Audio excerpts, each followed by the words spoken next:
The Project Gutenberg ebook of the Red Record. This ebook is for the use of anyone anywhere in the United States and most other parts of the world at no cost and with almost no restrictions whatsoever. You may copy it, give it away or reuse it under the terms of the Project Gutenberg license included with this ebook or online at www.gutenberg.org. If you are not located in the United States, you will have to check the laws of the country where you are located before using this ebook. Title: The Red Record. Author: Ida B. Wells-Barnett. Release date: February 8, 2005. Ebook number 14977. Most recently updated, December 19, 2020. Language: English. Credits: produced by Suzanne Schell, Melissa E. Rickaby, and the online distributed proofreading team at https://www.pgdp.net. Start of the Project Gutenberg ebook. The Red Record. The Red Record: Tabulated Statistics and Alleged Causes of Lynching in the United States by Ida B. Wells-Barnett. 1895. Transcriber's note: this pamphlet was first published in 1895 but was subsequently reprinted. It's not apparent if the curiosities in spelling date back to the original or were introduced later. They have been retained as found, and the reader is left to decide. Please verify with another source before quoting this material. Preface: Hon. Frederick Douglass's letter. Dear Miss Wells, let me give you thanks for your faithful paper on the lynch abomination now generally practiced against colored people in the South. There has been no word equal to it in convincing power. I have spoken, but my word is feeble in comparison. You give us what you know and testify from actual knowledge. You have dealt with the facts with cool, painstaking fidelity, and left those naked and uncontradicted facts to speak for themselves. Brave woman! You have done your people and mine a service which can neither be weighed nor measured. If the American conscience were only half alive, if the American church and clergy were only half Christianized, if American moral sensibility were not hardened by persistent infliction of outrage and crime against colored people, a scream of horror, shame, and indignation would rise to heaven wherever your pamphlet shall be read. But alas! Even crime has power to reproduce itself and create conditions favorable to its own existence. It sometimes seems we are deserted by earth and heaven, yet we must still think, speak, and work, and trust in the power of a merciful God for final deliverance.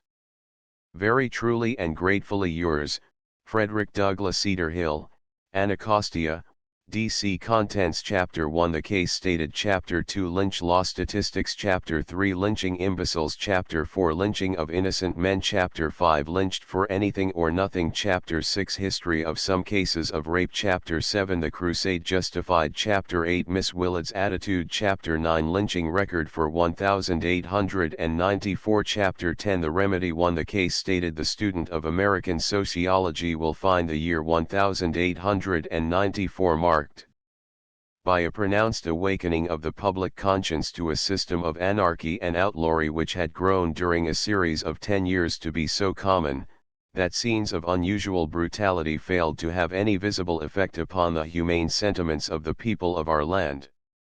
Beginning with the emancipation of the Negro, the inevitable result of unbridled power exercised for 2.5 centuries, by the white man over the Negro, began to show itself in acts of conscienceless outlawry.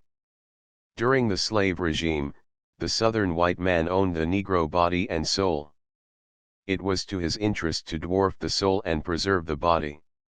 Vested with unlimited power over his slave, to subject him to any and all kinds of physical punishment, the white man was still restrained from such punishment as tended to injure the slave by abating his physical powers and thereby reducing his financial worth. While slaves were scourged mercilessly, and in countless cases inhumanly treated in other respects, still the white owner rarely permitted his anger to go so far as to take a life, which would entail upon him a loss of several $100s. The slave was rarely killed, he was too valuable. It was easier and quite as effective, for discipline or revenge, to sell him down south. But emancipation came and the vested interests of the white man in the Negro's body were lost.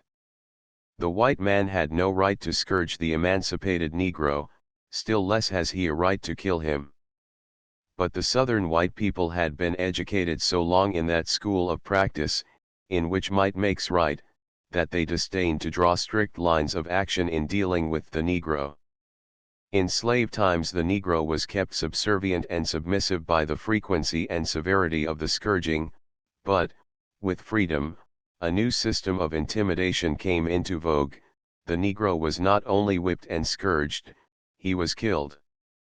Not all nor nearly all of the murders done by white men, during the past 30 years in the South, have come to light, but the statistics as gathered and preserved by white men, and which have not been questioned, show that during these years more than 10,000 Negroes have been killed in cold blood, without the formality of judicial trial and legal execution. And yet, as evidence of the absolute impunity with which the white man dares to kill a Negro, the same record shows that during all these years, and for all these murders only 3 white men have been tried, convicted, and executed. As no white man has been lynched for the murder of colored people, these 3 executions are the only instances of the death penalty being visited upon white men for murdering Negroes. Naturally enough, the commission of these crimes began to tell upon the public conscience, and the Southern white man, as a tribute to the 19th century civilization, was in a manner compelled to give excuses for his barbarism. His excuses have adapted themselves to the emergency, and are aptly outlined by that greatest of all Negroes, Frederick Douglass, in an article of recent date, in which he shows that there have been 3 distinct eras of Southern barbarism, to account for which 3 distinct excuses have been made. The first excuse given to the civilized world for the murder of unoffending Negroes was the necessity of the white man to repress and stamp out alleged race riots. For years immediately succeeding the war there was an appalling slaughter of colored people, and the wires usually conveyed to Northern people and the world the intelligence, first, that an insurrection was being planned by Negroes, which, a few hours later, would prove to have been vigorously resisted by white men, and controlled with the resulting loss of several killed and wounded. It was always a remarkable feature in these insurrections and riots that only Negroes were killed during the rioting, and that all the white men escaped unharmed. From 1865 to 1872, hundreds of colored men and women were mercilessly murdered, and the almost invariable reason assigned was that they met their death by being alleged participants in an insurrection or riot. But this story at last wore itself out. No insurrection ever materialized, no Negro rioter was ever apprehended and proven guilty, and no dynamite ever recorded the black man's protest against oppression and wrong. It was too much to ask thoughtful people to believe this transparent story, and the Southern white people at last made up their minds that some other excuse must be had. Then came the second excuse, which had its birth during the turbulent times of Reconstruction. By an amendment to the Constitution the Negro was given the right of franchise, and, theoretically at least, his ballot became his invaluable emblem of citizenship. In a government of the people, for the people, and by the people, the Negro's vote became an important factor in all matters of state and national politics. But this did not last long.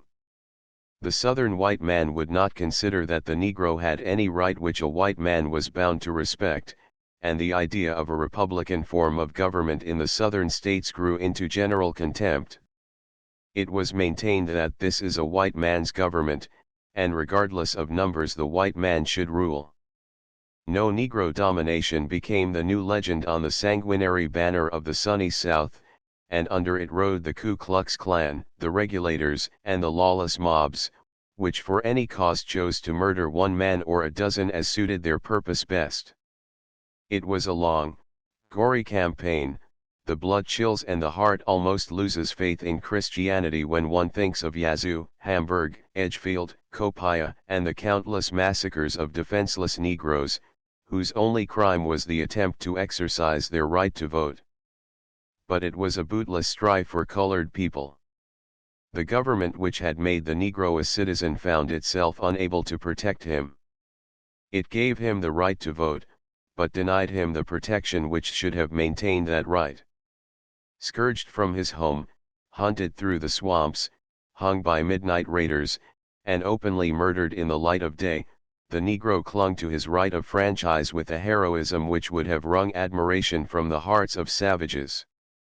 He believed that in that small white ballot there was a subtle something which stood for manhood as well as citizenship, and thousands of brave black men went to their graves, exemplifying the one by dying for the other. The white man's victory soon became complete by fraud, violence, intimidation, and murder. The franchise vouchsafed to the Negro grew to be a barren ideality, and regardless of numbers, the colored people found themselves voiceless in the councils of those whose duty it was to rule. With no longer the fear of Negro domination before their eyes, the white man's second excuse became valueless. With the Southern governments all subverted and the Negro actually eliminated from all participation in state and national elections, there could be no longer an excuse for killing Negroes to prevent Negro domination.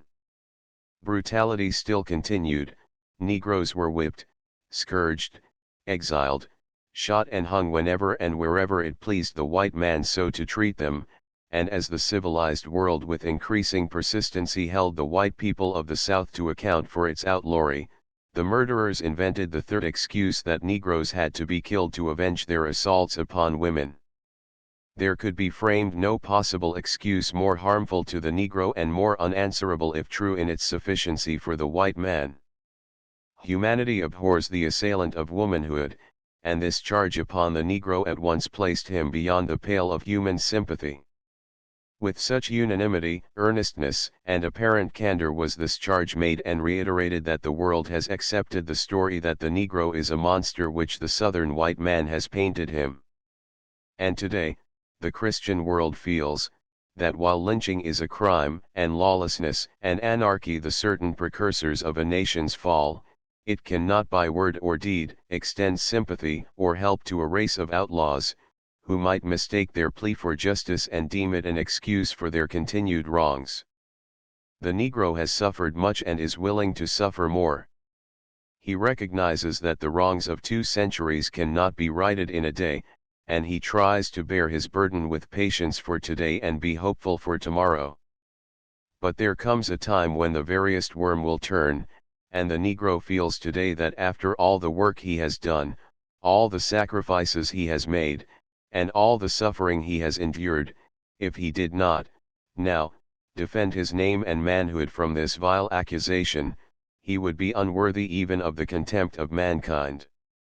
It is to this charge he now feels he must make answer. If the Southern people in defense of their lawlessness, would tell the truth and admit that colored men and women are lynched for almost any offense, from murder to a misdemeanor, there would not now be the necessity for this defense. But when they intentionally, maliciously, and constantly belie the record and bolster up these falsehoods by the words of legislators, preachers, governors and bishops, then the Negro must give to the world his side of the awful story. A word as to the charge itself. In considering the third reason assigned by the Southern white people for the butchery of blacks, the question must be asked, what the white man means when he charges the black man with rape. Does he mean the crime which the statutes of the civilized states describe as such? Not by any means. With the Southern white man, any mésalliance existing between a white woman and a colored man is a sufficient foundation for the charge of rape. The Southern white man says that it is impossible for a voluntary alliance to exist between a white woman and a colored man, and therefore, the fact of an alliance is a proof of force. In numerous instances where colored men have been lynched on the charge of rape, it was positively known at the time of lynching, and indisputably proven after the victim's death, that the relationship sustained between the man and woman was voluntary and clandestine, and that in no court of law could even the charge of assault have been successfully maintained. It was for the assertion of this fact, in the defense of her own race, that the writer Hirab became an exile, her property destroyed and her return to her home forbidden under penalty of death, for writing the following editorial, which was printed in her paper, The Free Speech, in Memphis, Tennessee, May 21, 1892, 8 Negroes lynched since last issue of the Free Speech, one at Little Rock, Ark, last Saturday morning, where the citizens broke into the penitentiary and got their man, 3 near Anniston, Allah, 1 near New Orleans, and 3 at Clarksville, GA, the last 3 for killing a white man, and 5 on the same old racket, the new alarm about raping white women. The same program of hanging, then shooting bullets into the lifeless bodies was carried out to the letter. Nobody in this section of the country believes the old threadbare lie that Negro men rape white women. If Southern white men are not careful, they will overreach themselves and public sentiment will have a reaction. A conclusion will then be reached which will be very damaging to the moral reputation of their women. But threats cannot suppress the truth, and while the Negro suffers the soul deformity, resultant from 2.5 centuries of slavery, he is no more guilty of this vilest of all vile charges than the white man who would blacken his name. During all the years of slavery, no such charge was ever made, not even during the dark days of the rebellion, when the white man, following the fortunes of war, went to do battle for the maintenance of slavery. While the master was away fighting to forge the fetters upon the slave, he left his wife and children with no protectors save the Negroes themselves. And yet during those years of trust and peril, no Negro proved recreant to his trust, and no white man returned to a home that had been disp-oiled. Likewise during the period of alleged insurrection, and alarming race riots, it never occurred to the white man, that his wife and children were in danger of assault. Nor in the Reconstruction era, when the hue and cry was against Negro domination, was there ever a thought that the domination would ever contaminate a fireside or strike to death the virtue of womanhood.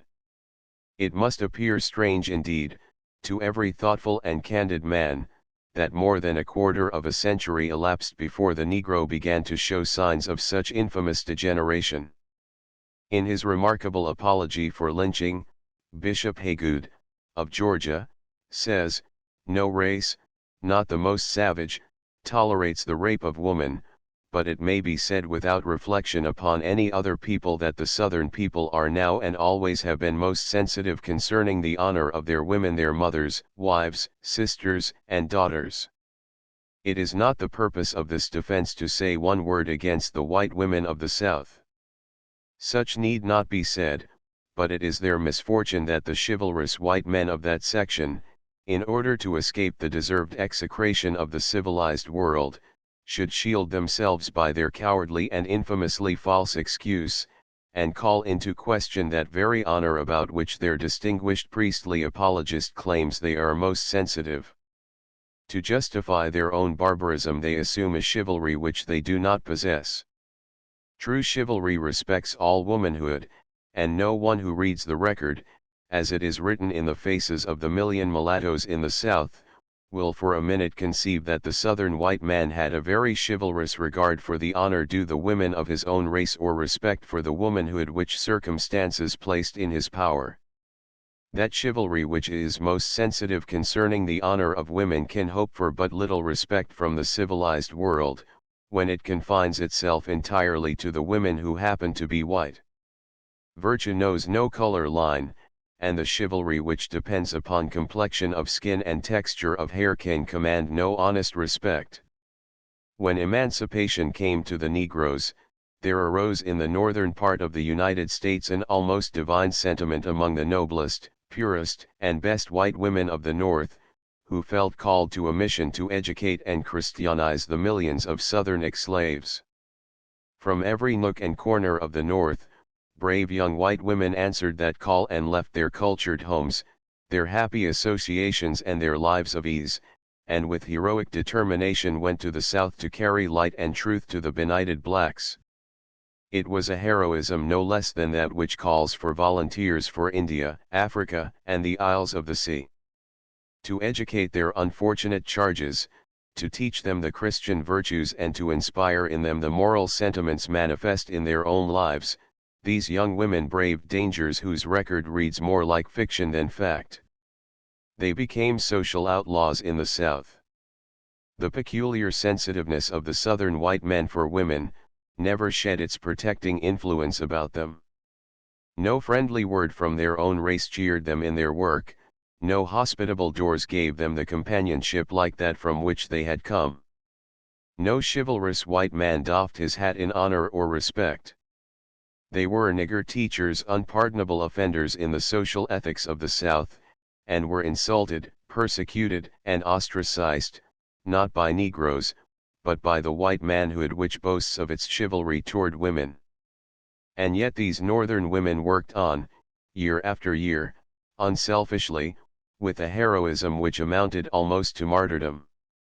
Threading their way through dense forests, working in schoolhouse, in the cabin and in the church, thrown at all times and in all places among the unfortunate and lowly Negroes, whom they had come to find and to serve, these Northern women, thousands and thousands of them, have spent more than a quarter of a century in giving to the colored people their splendid lessons for home and heart and soul. Without protection, save that which innocence gives to every good woman, they went about their work, fearing no assault and suffering none. Their chivalrous protectors were hundreds of miles away in their northern homes, and yet they never feared any great dark-faced mobs, they dared night or day to go beyond their own roof trees. They never complained of assaults, and no mob was ever called into existence to avenge crimes against them. Before the world adjudges the Negro a moral monster, a vicious assailant of womanhood and a menace to the sacred precincts of home, the colored people ask the consideration of the silent record of gratitude, respect, protection, and devotion of the millions of the race in the South, to the thousands of Northern white women who have served as teachers and missionaries since the war. The Negro may not have known what chivalry was, but he knew enough to preserve inviolate the womanhood of the South which was entrusted to his hands during the war. The finer sensibilities of his soul may have been crushed out by years of slavery, but his heart was full of gratitude to the white women of the North, who blessed his home and inspired his soul in all these years of freedom. Faithful to his trust in both of these instances, he should now have the impartial ear of the civilized world, when he dares to speak for himself as against the infamy wherewith he stands charged. It is his regret, that, in his own defense, he must disclose to the world that degree of dehumanizing brutality which fixes upon America the blot of a national crime. Whatever faults and failings other nations may have in their dealings with their own subjects or with other people, no other civilized nation stands condemned before the world with a series of crimes so peculiarly national. It becomes a painful duty of the Negro to reproduce a record which shows that a large portion of the American people avow anarchy, condone murder, and defy the contempt of civilization. These pages are written in no spirit of vindictiveness, for all who give the subject consideration must concede that far too serious is the condition of that civilized government in which the spirit of unrestrained outlawry constantly increases in violence, and casts its blight over a continually growing area of territory.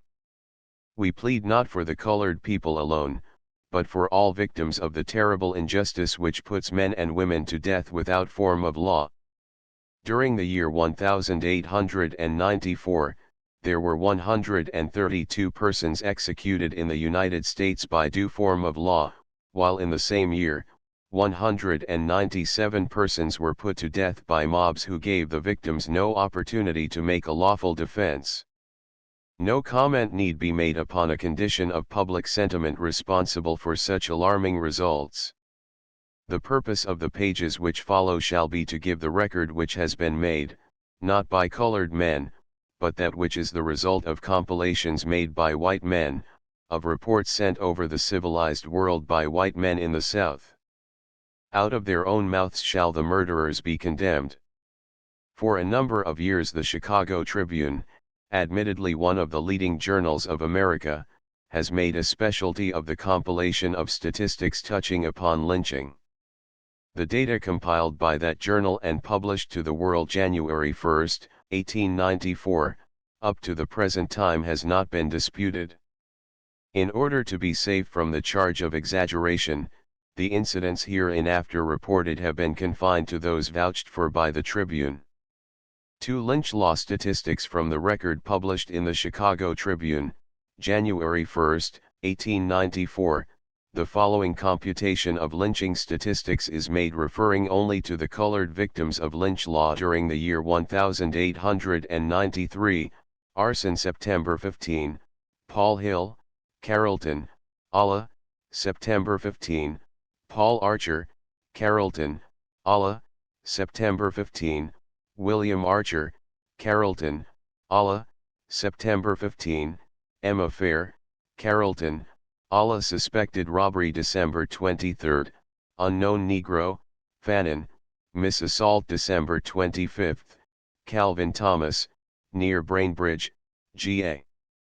Attempted assault December 28, Tillman Green, Columbia, LA. Incendiarism January 26, Patrick Wells, Quincy, FLA, February 9, Frank Harrell, Dickory, Miss, February 9, William Filder, Dickory, Miss attempted rape February 21, Richard Mays, Springville, MO, August 14, Doug Hazelton, Carrollton, GA, September 1, Judge McNeil, Cadiz, Kentucky, September 11, Frank Smith, Newton, Miss, September 16, William Jackson, Nevada, MO, September 19, Riley Gully, Pineapple, Allah, October 9, John Davis, Shorterville, Allah, November 8, Robert Kennedy.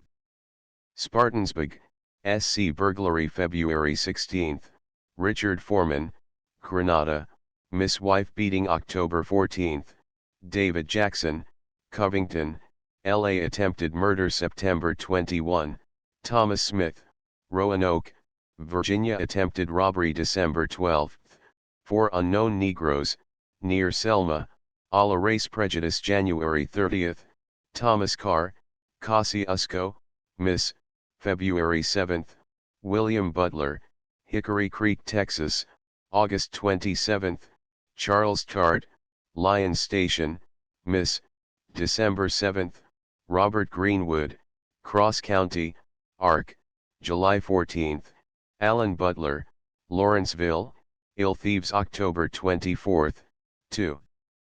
Unknown Negroes, Knox Point, LA alleged barn burning November 4, Edward Wagner, Lynchburg, Virginia, November 4, William Wagner, Lynchburg, Virginia, November 4, Samuel Motlow, Lynchburg, Virginia, November 4, Eliza Motlow, Lynchburg, Virginia alleged murder January 21, Robert Landry, St. James Parish, LA, January 21, Chicken George, St. James Parish, LA, January 21, Richard Davis, St. James Parish, LA, December 8, Benjamin Mentor, Berlin, Allah, December 8, Robert Wilkins, Berlin, Allah, December 8, Joseph Gaffhens, Berlin, Allah alleged complicity. In murder September 16, Valson Julian, Jefferson Parish, LA, September 16, Basil Julian, Jefferson Parish, LA, September 16, Paul Julian, Jefferson Parish, LA, September 16, John Willis, Jefferson Parish, LA murder June 29, Samuel Thorpe, Savannah, GA, June 29, George S. Reachin, Waynesboro, GA, June 30, Joseph Byrd, Wilburton, IT, July 1, James Lamar, Darien, GA, July 28, Henry Miller, Dallas, Texas, July 28, Ada Hires, Walterboro, SC, July 28, Alexander Brown, Bastrop, Texas, July 30, W.G. Jameson.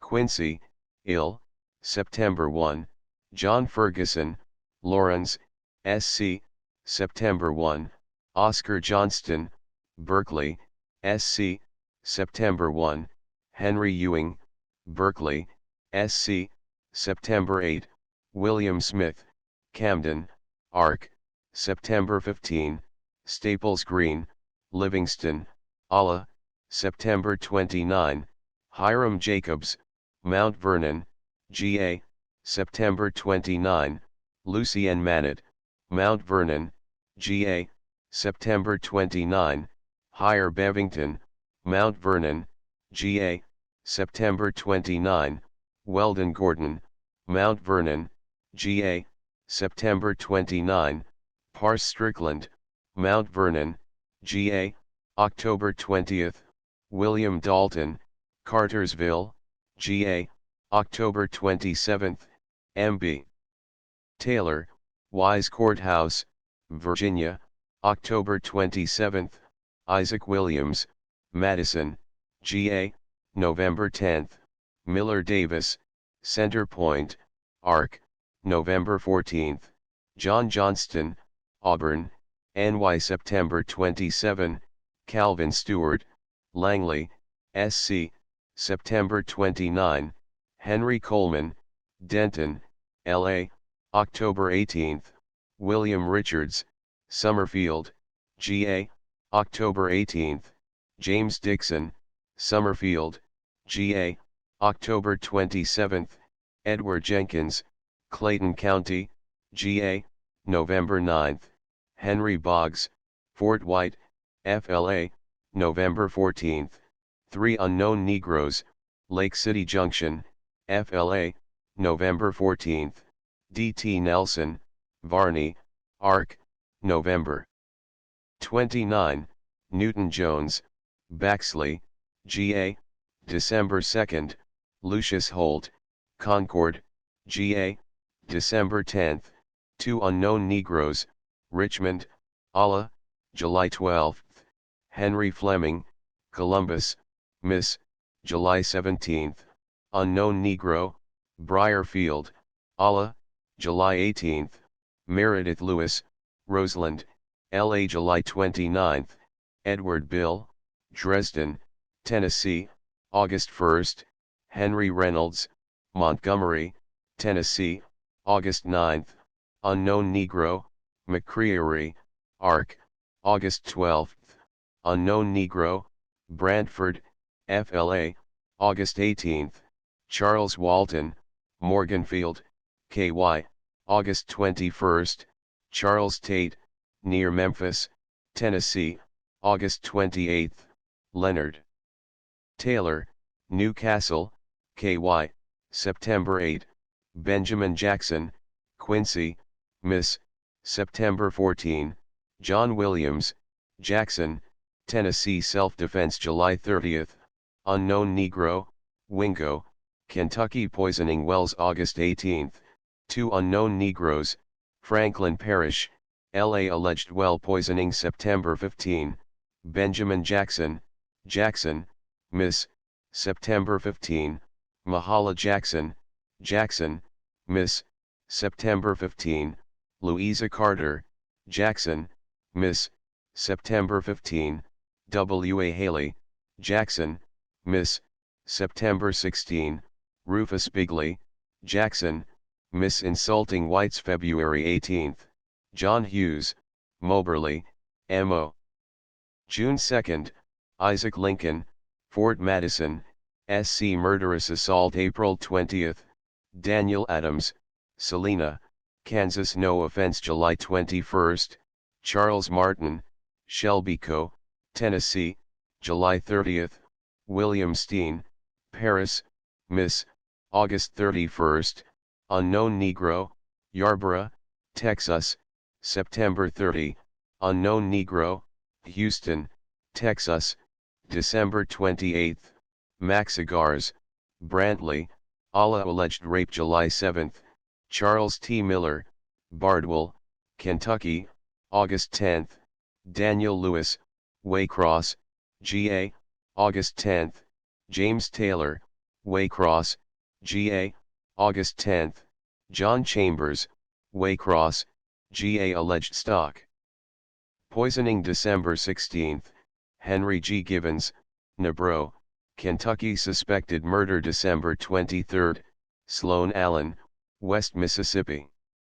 Suspicion of rape February 14, Andy Blount, Chattanooga, Tennessee turning state's evidence December 19, William Ferguson, Adele, GA rape January 19, James Williams, Pickens Co., Allah, February 11, unknown Negro, Forest Hill, Tennessee, February 26, Joseph Hayne or Payne, Jellicoe, Tennessee, November 1, Abner Anthony, Hot Springs, Virginia, November 1, Thomas Hill, Spring Place, GA, April 24, John Peterson, Denmark, SC, May 6, Samuel Gaillard, SC, May 10, Haywood Banks or Marksdale, Columbia, SC, May 12, Israel Hollywood. Napoleonville, LA, May 12, unknown Negro, Wytheville, Virginia, May 31, John Wallace, Jefferson Springs, Ark, June 3, Samuel Bush, Decatur, Ill, June 8, L.C. Dumas, Gleason, Tennessee, June 13, William Shorter, Winchester, Virginia, June 14, George Williams, near Waco, Texas, June 24, Daniel Edwards, Selena or Selma, Allah, June 27, Ernest Murphy, Daleville, Allah, July 6, unknown Negro, Poplar Head, L.A., July 6, unknown Negro, Poplar Head, L.A., July 12, Robert Larkin, Osceola, Texas, July 17, Warren Dean. Stone Creek, GA, July 21, unknown Negro, Brantford, FLA, July 17, John Cotton, Connorsville, Ark, July 22, Lee Walker, New Albany, Miss, July 26, Handy, Suancy, SC, July 30, William Thompson, Columbia, SC, July 28, Isaac Harper, Calera, Allah, July 30, Thomas Preston, Columbia, SC, July 30, Handy Keigler, Columbia, SC, August 13, Monroe Smith, Springfield, Allah, August 19, Negro Tramp, near Paducah, Kentucky, August 21, John Nilsson, near Leavenworth, Kansas, August 23, Jacob Davis, Greenwood. SC, September 2, William Arkinson, McKinney, Kentucky, September 16, unknown Negro, Centerville, Allah, September 16, Jesse Mitchell, Amelia C.H., Virginia, September 25, Perry Bratcher, New Boston, Texas, October 9, William Lacey, Jasper, Allah, October 22, John Gamble, Pikesville, Tennessee. Offenses charged are as follows: rape, 39, attempted rape, 8, alleged rape, 4, suspicion of rape, 1, murder, 44, alleged murder, 6, alleged complicity in murder, 4, murderous assault, 1, attempted murder, 1, attempted robbery, 4, arson, 4, incendiarism, 3, alleged stock poisoning, 1, poisoning wells, 2, alleged poisoning wells, 5, burglary, 1, wife beating, 1, self-defense, 1, suspected robbery, 1, assault and battery, 1, insulting whites, 2, malpractice, 1, alleged barn burning, 4, stealing, 2, unknown offense, 4, no offense, 1, race prejudice, 4, total, 159. Lynchings by states: Alabama, 25, Arkansas, 7, Florida, 7, Georgia, 24, Indian Territory, 1, Illinois, 3, Kansas, 2, Kentucky, 8, Louisiana, 18, Mississippi, 17, Missouri, 3, New York, 1, South Carolina, 15, Tennessee, 10, Texas, 8, Virginia, 10. Record for the year 1892. While it is intended that the record here presented shall include specially the lynchings of 1893, it will not be amiss to give the record for the year preceding. The facts contended for will always appear manifest that not 1/3 of the victims lynched were charged with rape, and further that the charges made embraced a range of offenses from murders to misdemeanors. In 1892 there were 241 persons lynched.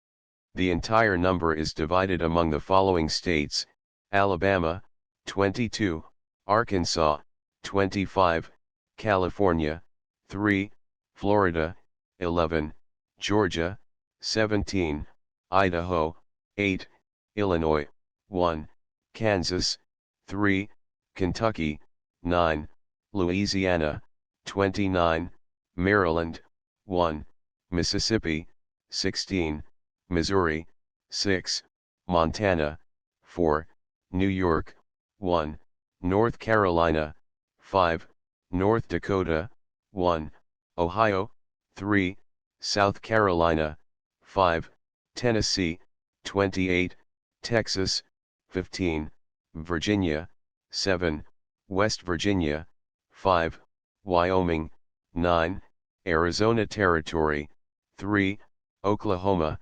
2 of this number 160 were of Negro descent. 4 of them were lynched in New York, Ohio and Kansas, the remainder were murdered in the South. 5 of this number were females. The charges for which they were lynched cover a wide range. They are as follows: rape, 46, murder, 58, rioting, 3, race prejudice, 6, no cause given, 4, incendiarism, 6, robbery, 6, assault and battery, 1, attempted rape, 11, suspected robbery, 4, larceny, 1, self-defense, 1, insulting women, 2, desperados, 6, fraud, 1, attempted murder, 2, no offense stated, boy and girl, 2. In the case of the boy and girl above referred to, their father, named Hastings, was accused of the murder of a white man. His 14-year-old daughter and 16-year-old son were hanged and their bodies filled with bullets. Then the father was also lynched. This was in November, 1892, at Jonesville, Louisiana. 3 lynching imbeciles, an Arkansas butchery. The only excuse which capital punishment attempts to find is upon the theory that the criminal is past the power of reformation and his life is a constant menace to the community. If, however, he is mentally unbalanced, irresponsible for his acts, there can be no more inhuman act conceived of than the willful sacrifice of his life. So thoroughly is that principle grounded in the law, that all civilized society surrounds human life with a safeguard, which prevents the execution of a criminal who is insane, even if sane at the time of his criminal act. Should he become insane after its commission, the law steps in and protects him during the period of his insanity. But lynch law has no such regard for human life. Assuming for itself an absolute supremacy over the law of the land, it has time and again dyed its hands in the blood of men who were imbeciles. 2 or 3 noteworthy cases will suffice to show with what inhuman ferocity irresponsible men have been put to death by the system of injustice.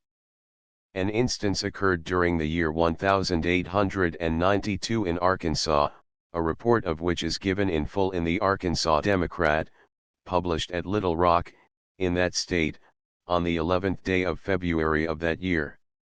The paper mentioned is perhaps one of the leading weeklies in that state, and the account given in detail has every mark of a careful and conscientious investigation. The victims of this tragedy were a colored man, named Hamp Biscoe, his wife, and a 13-year-old son. Hamp Biscoe, it appears, was a hard-working, thrifty farmer, who lived near England, Arkansas, upon a small farm with his family. The investigation of the tragedy was conducted by a resident of Arkansas named R.B. Carries, a white man, who furnished the account to the Arkansas Democrat over his own signature. He says the original trouble which led to the lynching was a quarrel between Biscoe and a white man about a debt. About 6 years after Biscoe preempted his land, a white man made a demand of $100 upon him for services in showing him the land and making the sale. Biscoe denied the service and refused to pay the demand.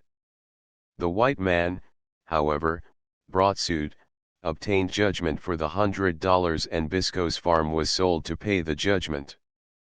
The suit, judgment, and subsequent legal proceedings appear to have driven Biscoe almost crazy, and brooding over his wrongs he grew to be a confirmed imbecile. He would allow but few men, white or colored, to come upon his place, as he suspected every stranger to be planning to steal his farm.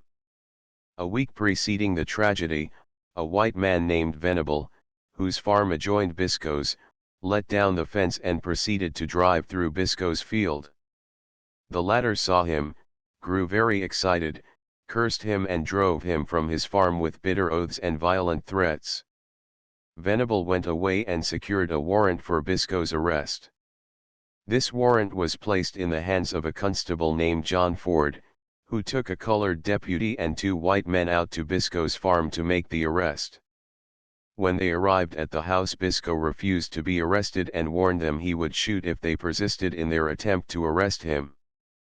The warning was unheeded by Ford, who entered upon the premises, when Biscoe, true to his word, fired upon him. The load tore a part of his clothes from his body, one shot going through his arm and entering his breast. After he had fallen, Ford drew his revolver and shot Biscoe in the head and his wife through the arm. The Negro deputy then began firing and struck Biscoe in the small of the back. Ford's wound was not dangerous, and in a few days he was able to be around again. Biscoe, however, was so severely shot that he was unable to stand after the firing was over. 2 other white men, hearing the exchange of shots, went to the rescue of the officers, forced open the door of Biscoe's cabin and arrested him, his wife and 13-year-old son, and took them, together with a babe at the breast, to a small frame house near the depot and put them under guard. The subsequent proceedings were briefly told by Mr. Carley in the columns of the Arkansas Democrat above mentioned, from whose account the following excerpt is taken.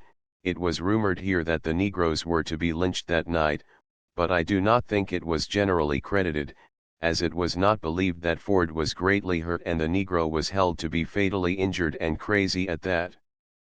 But that night, about 8 o'clock, a party of perhaps 12 or 15 men, a number of whom were known to the guards, came to the house and told the Negro guards they would take care of the prisoners now, and for them to leave. As they did not obey at once, they were persuaded to leave with words that did not admit of delay. The woman began to cry and said, "You intend to kill us to get our money." They told her to hush. She was heavy with child and had a child at her breast, as they intended to give her a nice present. The guards heard no more, but hastened to a Negro church nearby and urged the preacher to go up and stop the mob. A few minutes after, the shooting began. perhaps about 40 shots being fired. The white men then left rapidly and the Negroes went to the house. Hamp Biscoe and his wife were killed, the baby had a slight wound across the upper lip, the boy was still alive and lived until after midnight, talking rationally and telling who did the shooting.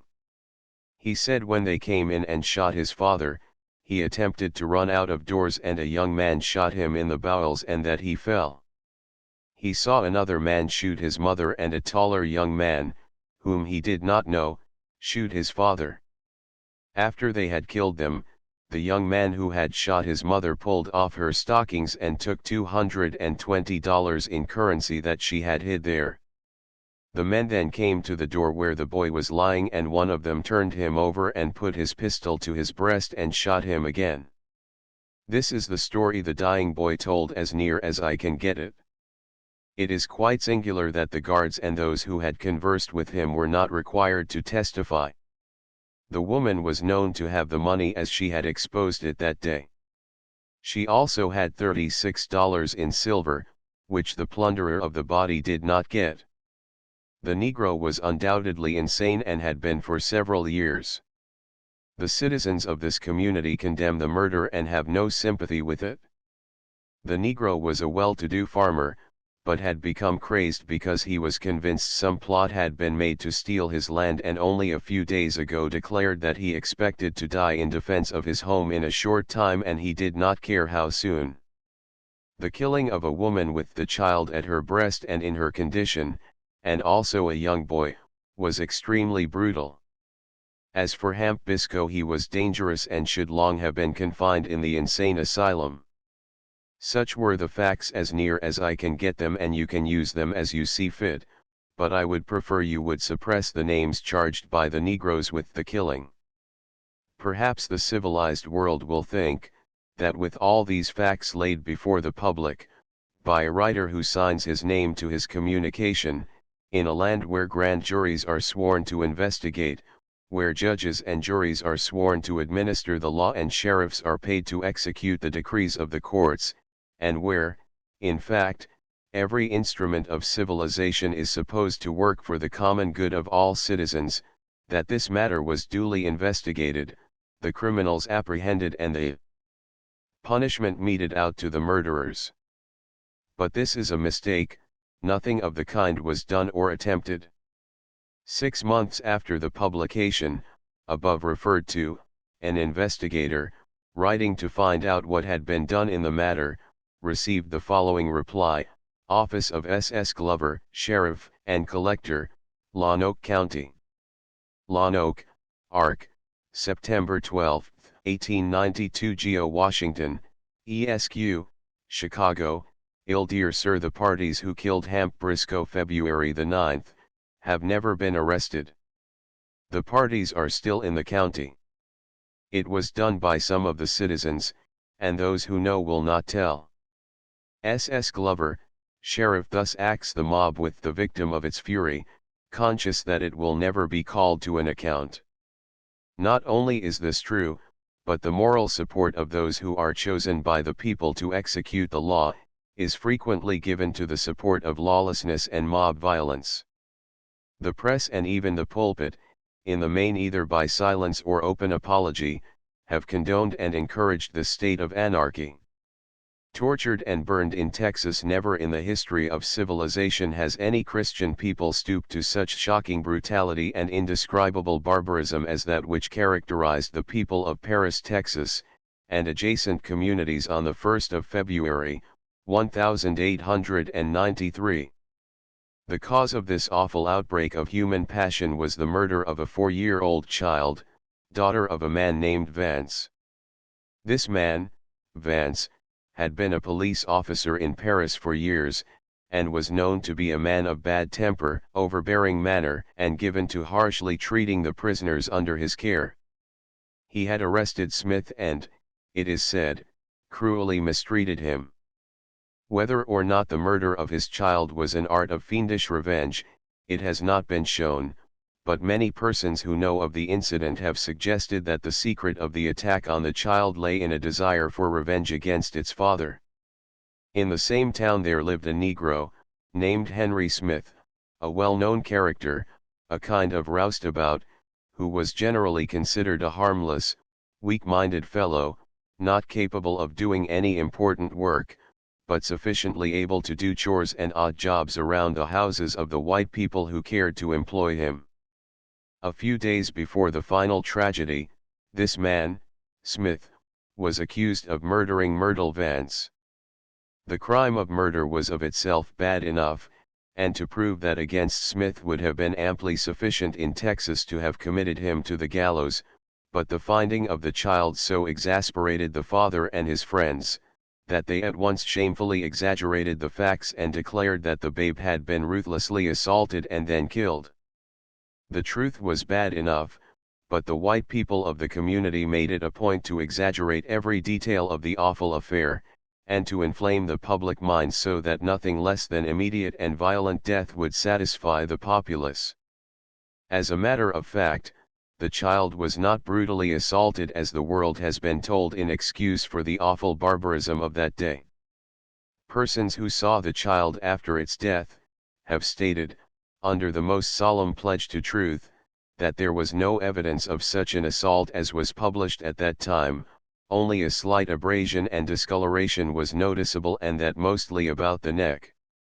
In spite of this fact, so eminent a man as Bishop Haygood deliberately and, it must also appear, maliciously falsified the fact by stating that the child was torn limb from limb, or to quote his own words, first outraged with demoniacal cruelty and then taken by her heels and torn asunder in the mad wantonness of guerrilla ferocity.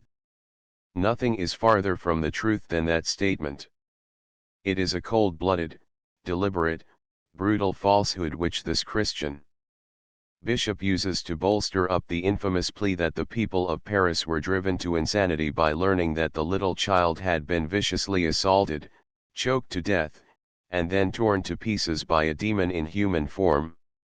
It was a brutal murder, but no more brutal than hundreds of murders which occur in this country, and which have been equaled every year in fiendishness and brutality, and for which the death penalty is prescribed by law and inflicted only after the person has been legally adjudged guilty of the crime. Those who knew Smith, believe that Vance had at some time given him cause to seek revenge and that this fearful crime was the outgrowth of his attempt to avenge himself of some real or fancied wrong. That the murderer was known as an imbecile, had no effect whatever upon the people who thirst for his blood. They determined to make an example of him and proceeded to carry out their purpose with unspeakably greater ferocity than that which characterized the half-crazy object of their revenge. For a day or so after the child was found in the woods, Smith remained in the vicinity as if nothing had happened, and when finally becoming aware that he was suspected, he made an attempt to escape. He was apprehended, however, not far from the scene of his crime, and the news flashed across the country that the white Christian people of Paris, Texas and the communities thereabout had deliberately determined to lay aside all forms of law and inaugurate an entirely new form of punishment for the murder. They absolutely refused to make any inquiry as to the sanity or insanity of their prisoner, but set the day and hour when in the presence of assembled thousands they put their helpless victim to the stake, tortured him, and then burned him to death for the delectation and satisfaction of Christian people. Lest it might be charged that any description of the deeds of that day are exaggerated, a white man's description which was published in the white journals of this country is used. The New York Sun of February 2, 1893, contains an account, from which we make the following excerpt: Paris, Texas, February 1, 1893. Henry Smith, the Negro ravisher of 4-year-old Myrtle Vance, has expiated in part his awful crime by death at the stake. Ever since the perpetration of his awful crime, the city and the entire surrounding country has been in a wild frenzy of excitement.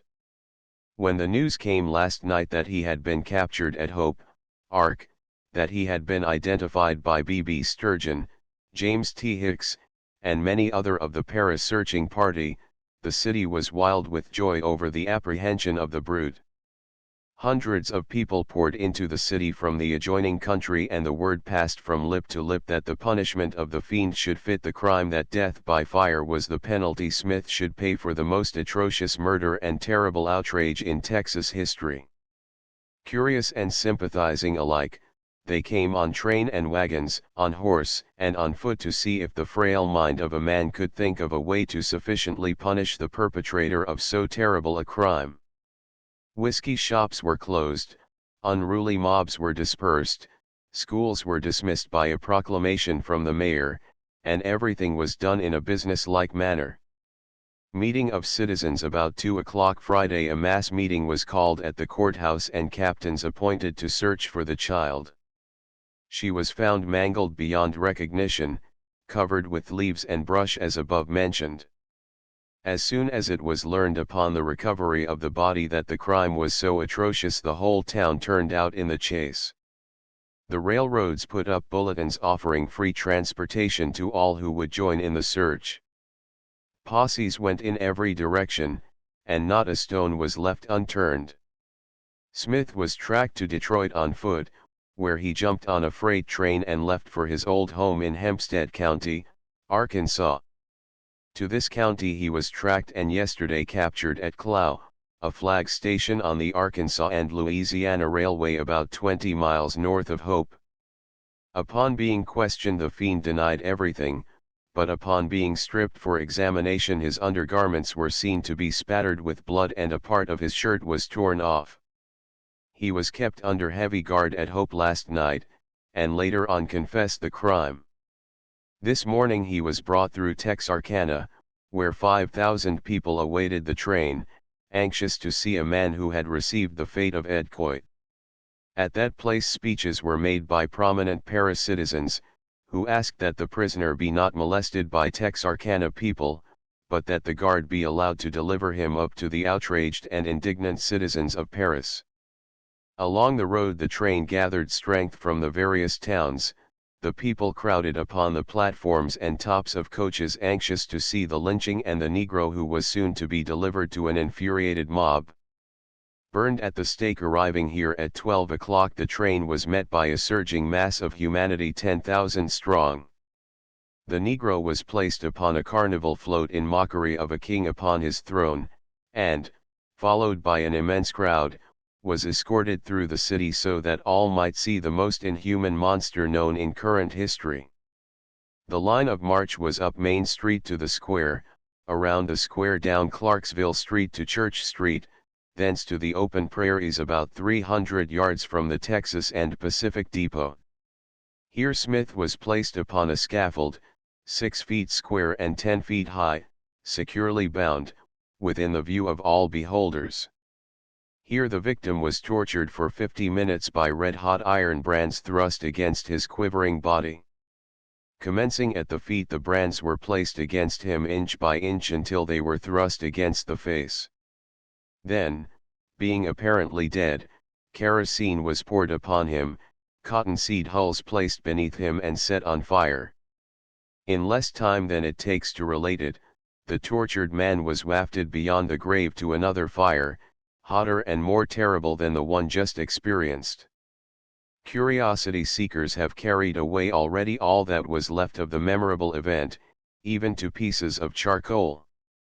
The cause of the crime was that Henry Vance, when a deputy policeman, in the course of his duty was called to arrest Henry Smith for being drunk and disorderly. The Negro was unruly, and Vance was forced to use his club. The Negro swore vengeance, and several times assaulted Vance. In his greed for revenge, last Thursday, he grabbed up the little girl and committed the crime. The father is prostrate with grief and the mother now lies at death's door, but she has lived to see the slayer of her innocent babe suffer the most horrible death that could be conceived.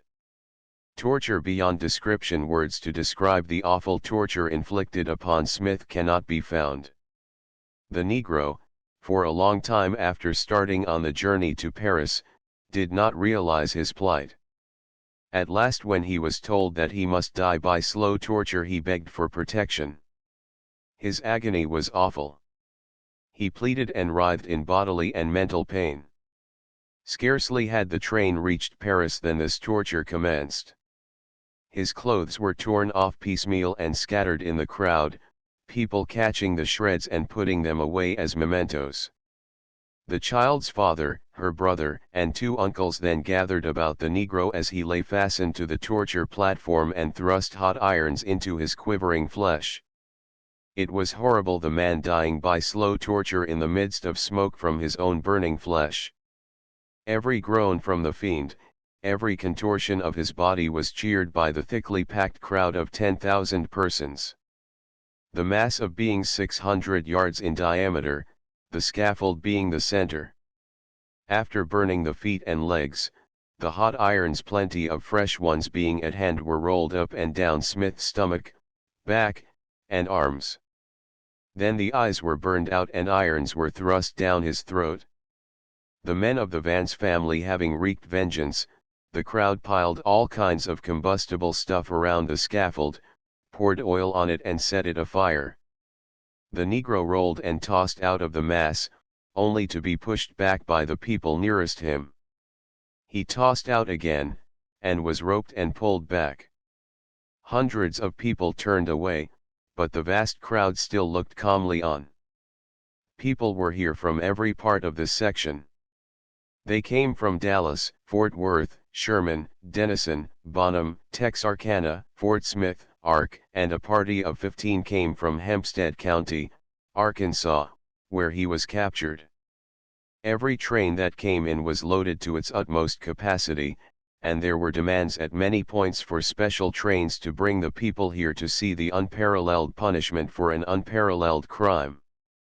When the news of the burning went over the country like wildfire, at every country town anvils boomed forth the announcement. Should have been in an asylum. It may not be amiss in connection with this awful affair, in proof of our assertion that Smith was an imbecile, to give the testimony of a well-known colored minister, who lived at Paris, Texas, at the time of the lynching. He was a witness of the awful scenes there enacted, and attempted, in the name of God and humanity, to interfere in the program. He barely escaped with his life, was driven out of the city and became an exile because of his actions.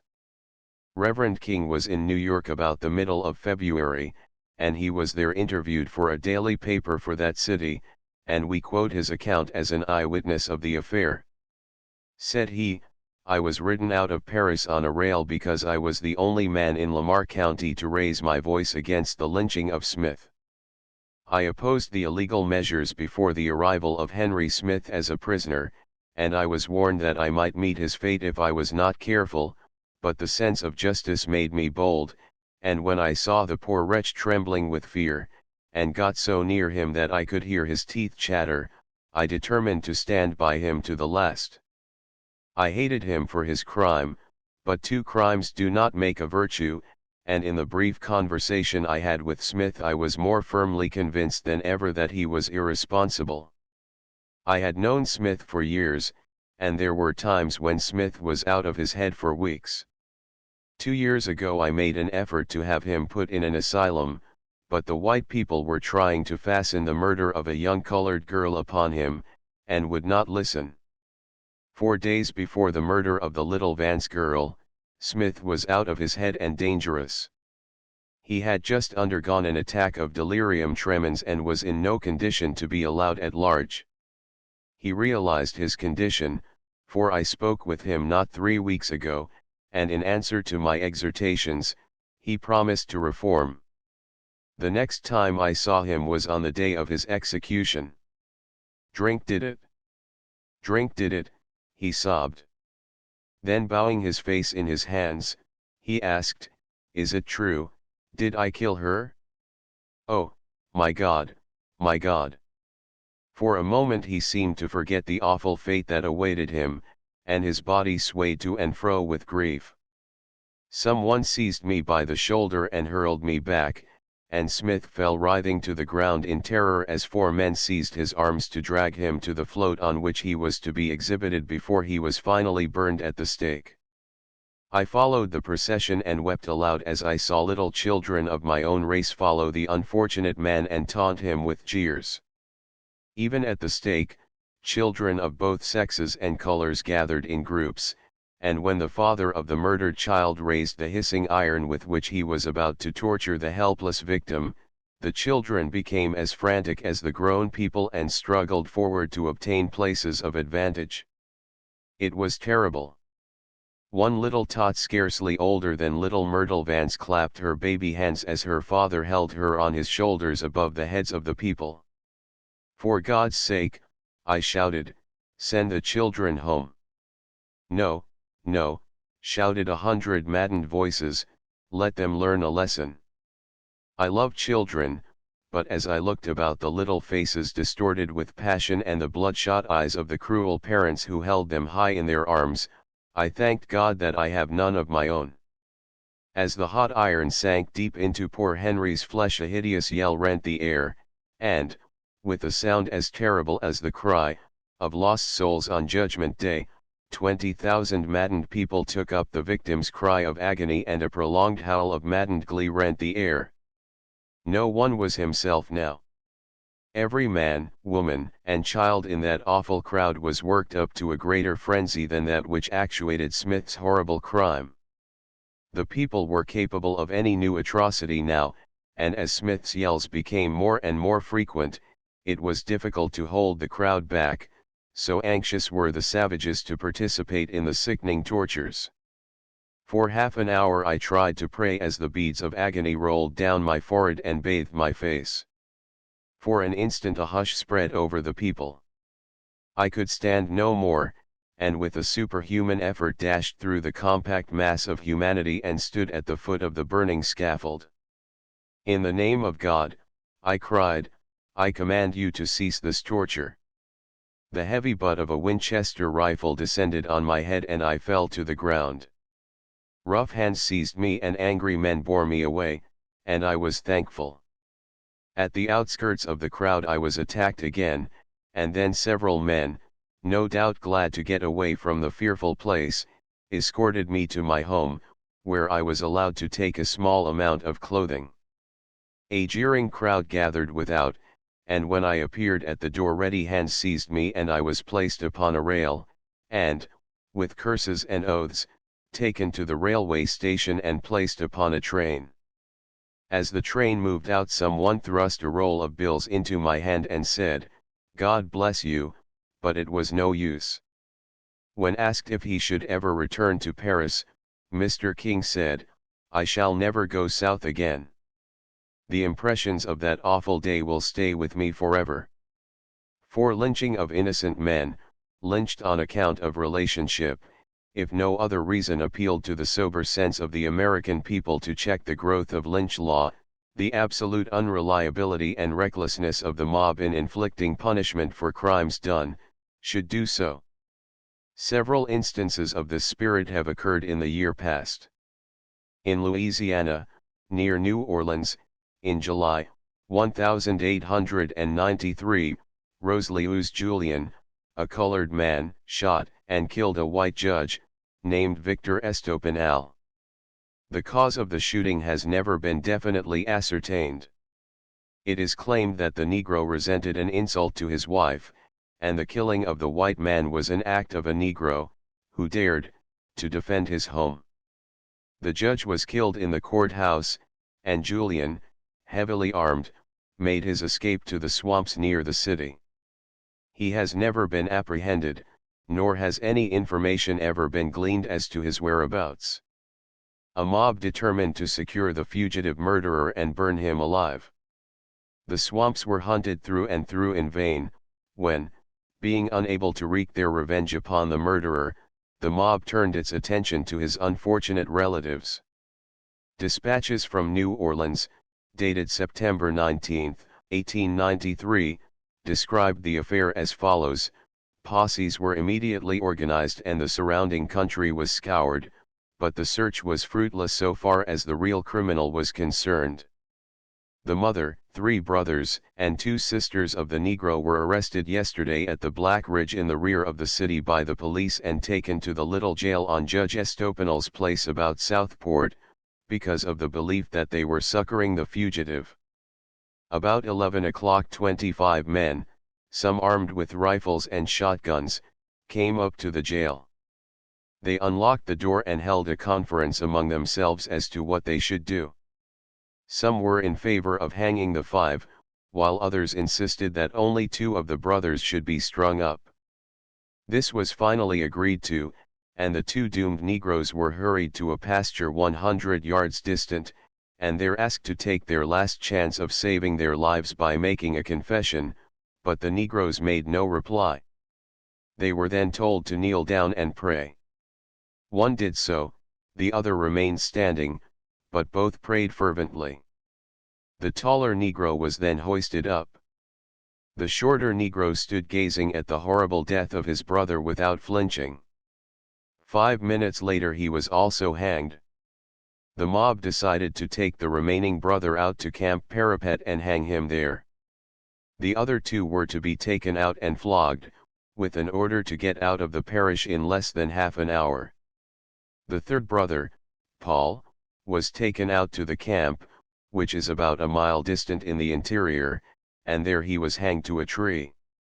Another young man, who was in no way related to Julian, who perhaps did not even know the man and who was entirely innocent of any offense in connection therewith, was murdered by the same mob.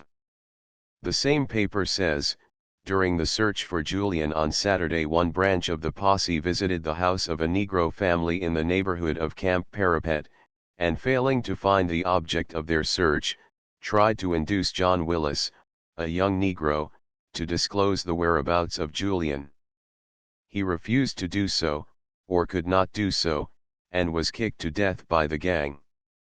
An Indiana case almost equal to the ferocity of the mob which killed the three brothers, Julian, and the unoffending, John Willis, because of the murder of Judge Estopinal, was the action of a mob near Vincennes, Ind.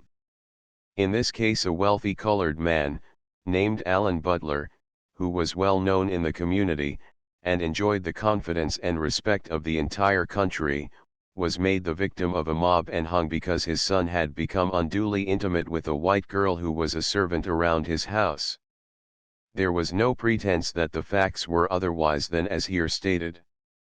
The woman lived at Butler's house as a servant, and she and Butler's son fell in love with each other, and later it was found that the girl was in a delicate condition.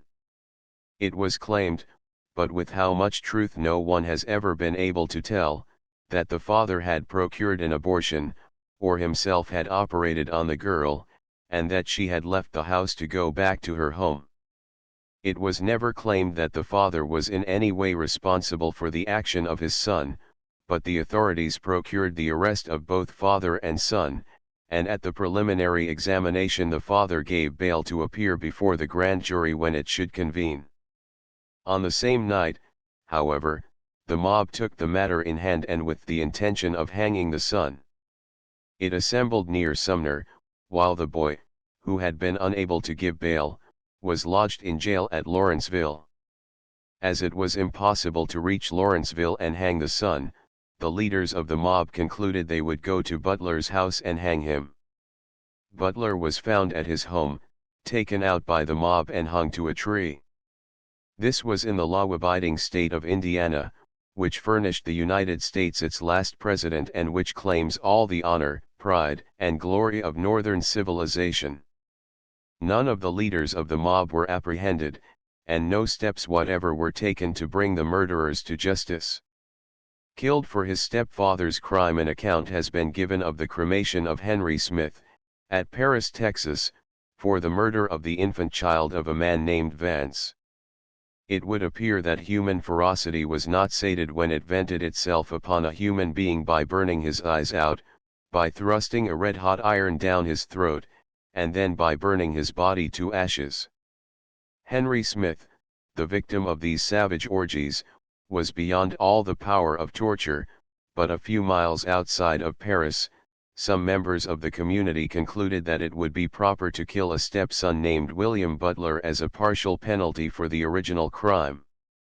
This young man, against whom no word has ever been said, and who was in fact an orderly, peaceable boy, had been watched with the severest scrutiny by members of the mob who believed he knew something of the whereabouts of Smith. He declared from the very first that he did not know where his stepfather was, which statement was well proven to be a fact after the discovery of Smith in Arkansas, whence he had fled through swamps and woods and unfrequented places. Yet Butler was apprehended, placed under arrest, and on the night of February 6, taken out on Hickory Creek, 5 miles southeast of Paris, and hung for his stepfather's crime. After his body was suspended in the air, the mob filled it with bullets. Lynched because the jury acquitted him. The entire system of the judiciary of this country is in the hands of white people. To this add the fact of the inherent prejudice against colored people, and it will be clearly seen that a white jury is certain to find a Negro prisoner guilty if there is the least evidence to warrant such a finding. Meredith Lewis was arrested in Roseland, L.A., in July of last year. A white jury found him not guilty of the crime of murder wherewith he stood charged. This did not suit the mob. A few nights after the verdict was rendered, and he declared to be innocent, a mob gathered in his vicinity and went to his house. He was called, and suspecting nothing, went outside. He was seized and hurried off to a convenient spot and hanged by the neck until he was dead for the murder of a woman of which the jury had said he was innocent. Lynched as a scapegoat Wednesday, July 5, about 10 o'clock in the morning, a terrible crime was committed within 4 miles of Wickliffe, KY. 2 girls, Mary and Ruby Ray, were found murdered a short distance from their home. The news of this terrible cowardly murder of 2 helpless young girls spread like wildfire, and searching parties scoured the territory surrounding Wickliffe and Bardwell. 2 of the searching party, the Clark brothers, saw a man enter the Dupuy-Ster cornfield. They got their guns and fired at the fleeing figure, but without effect. He got away, but they said he was a white man or nearly so. The search continued all day without effect, save the arrest of 2 or 3 strange Negroes. A bloodhound was brought from the penitentiary and put on the trail which he followed from the scene of the murder to the river and into the boat of a fisherman named Gordon. Gordon stated that he had ferried 1 man and only one across the river about 6:30 the evening of July 5, that his passenger sat in front of him, and he was a white man or a very bright mulatto, who could not be told from a white man. The bloodhound was put across the river in the boat, and he struck a trail again at Bird's Point on the Missouri side, ran about 300 yards to the cottage of a white farmer named Grant and there lay down refusing to go further. Thursday morning a brakesman on a freight train going out of Sikeston, Mo., discovered a Negro stealing a ride. He ordered him off and had hot words which terminated in a fight. The brakesman had the Negro arrested. When arrested, between 11 and 12 o'clock, he had on a dark woolen shirt, light pants and coat, and no vest. He had $12 in paper, 2 silver dollars and 95 cents in change. He had also 4 rings in his pockets, a knife, and a razor which were rusted and stained. The Sikeston authorities immediately jumped to the conclusion that this man was the murderer for whom the Kentuckians across the river were searching. They telegraphed to Bardwell that their prisoner had on no coat, but wore a blue vest and pants which would perhaps correspond with the coat found at the scene of the murder, and that the names of the murdered girls were in the rings found in his possession. As soon as this news was received, the sheriffs of Ballard and Carlisle counties and a posse, of 30 well-armed and determined Kentuckians, who had pledged their word the prisoner should be taken back to the scene of the supposed crime, to be executed there if proved to be the guilty man, chartered a train and at 9 o'clock Thursday night started for Sikeston. Arriving there 2 hours later, the sheriff at Sikeston, who had no warrant for the prisoner's arrest and detention, delivered him into the hands of the mob without authority for so doing, and accompanied them to Bird's Point. The prisoner gave his name as Miller, his home at Springfield, and said he had never been in Kentucky in his life, but the sheriff turned him over to the mob to be taken to Wycliffe, that Frank Gordon, the fisherman, who had put a man across the river might identify him. In other words, the protection of the law was withdrawn from C.J. Miller, and he was given to a mob by the sheriff at Sikeston, who knew that the prisoner's life depended on one man's word. After an altercation with the train men, who wanted another $50 for taking the train back to Bird's Point, the crowd arrived there at 3 o'clock, Friday morning.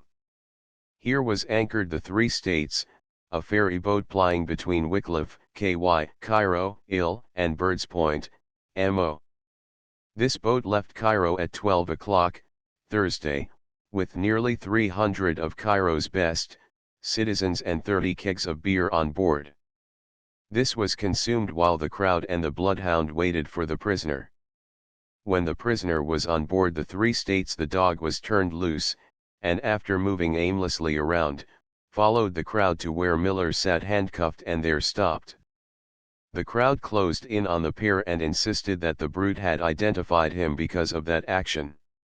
When the boat reached Wycliffe, Gordon, the fisherman, was called on to say whether the prisoner was the man he ferried over the river the day of the murder.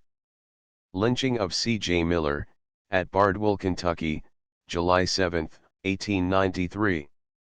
The sheriff of Ballard County informed him, sternly, that if the prisoner was not the man, he, the fisherman, would be held responsible as knowing who the guilty man was.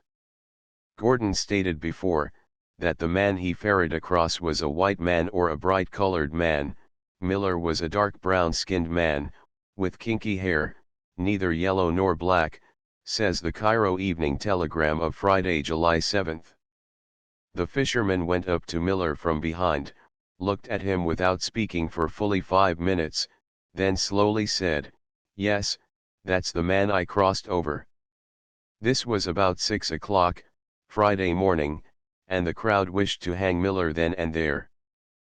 But Mr. Ray, the father of the girls, insisted that he be taken to Bardwell, the county seat of Ballard, and 12 miles inland. He said he thought a white man committed the crime, and that he was not satisfied that was the man. They took him to Bardwell, and at 10 o'clock, this same excited, unauthorized mob undertook to determine Miller's guilt. One of the Clark brothers, who shot at a fleeing man in the Dupuy-Ster cornfield, said the prisoner was the same man. The other said he was not, but the testimony of the first was accepted. A colored woman who had said she gave breakfast to a colored man clad in a blue flannel suit the morning of the murder, said positively that she had never seen Miller before. The gold rings found in his possession had no names in them, as had been asserted, and Mr. Ray said they did not belong to his daughters. Meantime, a funeral pyre for the purpose of burning Miller to death had been erected in the center of the village. While the crowd, swayed by passion, was clamoring that he be burnt, Miller stepped forward and made the following statement: "My name is C.J. Miller. I am from Springfield, Ill. My wife lives at 716 and 2D Street. I am here among you today, looked upon as one of the most brutal men before the people.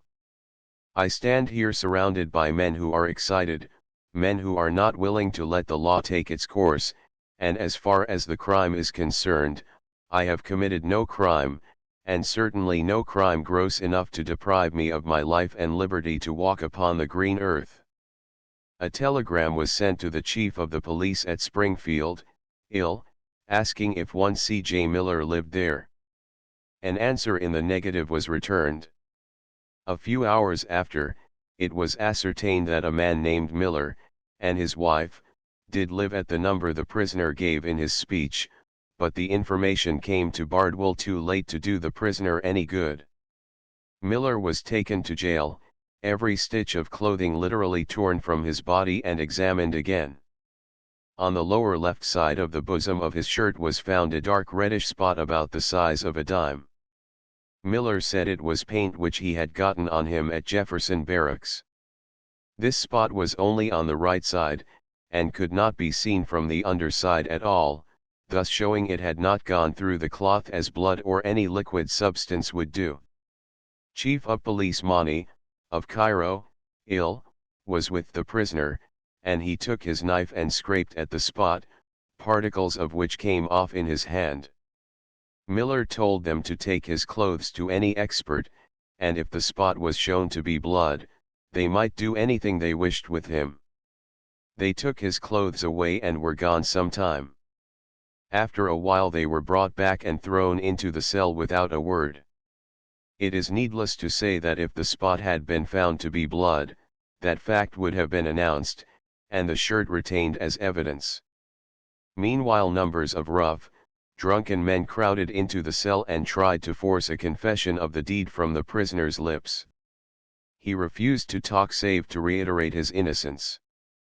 To Mr. Mani, who talked seriously and kindly to him, telling him the mob meant to burn and torture him at 3 o'clock, Miller said, "Burning and torture here lasts but a little while, but if I die with a lie on my soul, I shall be tortured forever. I am innocent." For more than 3 hours, all sorts of pressure in the way of threats, abuse, and urging, was brought to bear to force him to confess to the murder and thus justify the mob in its deed of murder. Miller remained firm, but as the hour drew near, and the crowd became more impatient, he asked for a priest. As none could be procured, he then asked for a Methodist minister, who came, prayed with the doomed man, baptized him and exhorted Miller to confess. To keep up the flagging spirits of the dense crowd around the jail, the rumor went out more than once, that Miller had confessed. But the solemn assurance of the minister, chief of police, and leading editor who were with Miller all along is that this rumor is absolutely false. At 3 o'clock the mob rushed to the jail to secure the prisoner. Mr. Ray had changed his mind about the promised burning, he was still in doubt as to the prisoner's guilt. He again addressed the crowd to that effect, urging them not to burn Miller, and the mob heeded him so far, that they compromised on hanging instead of burning, which was agreed to by Mr. Ray. There was a loud yell, and a rush was made for the prisoner. He was stripped naked, his clothing literally torn from his body, and his shirt was tied around his loins. Someone declared the rope was a white man's death, and a log chain, nearly 100 feet in length, weighing over 100 pounds, was placed round Miller's neck and body, and he was led and dragged through the streets of the village in that condition, followed by thousands of people.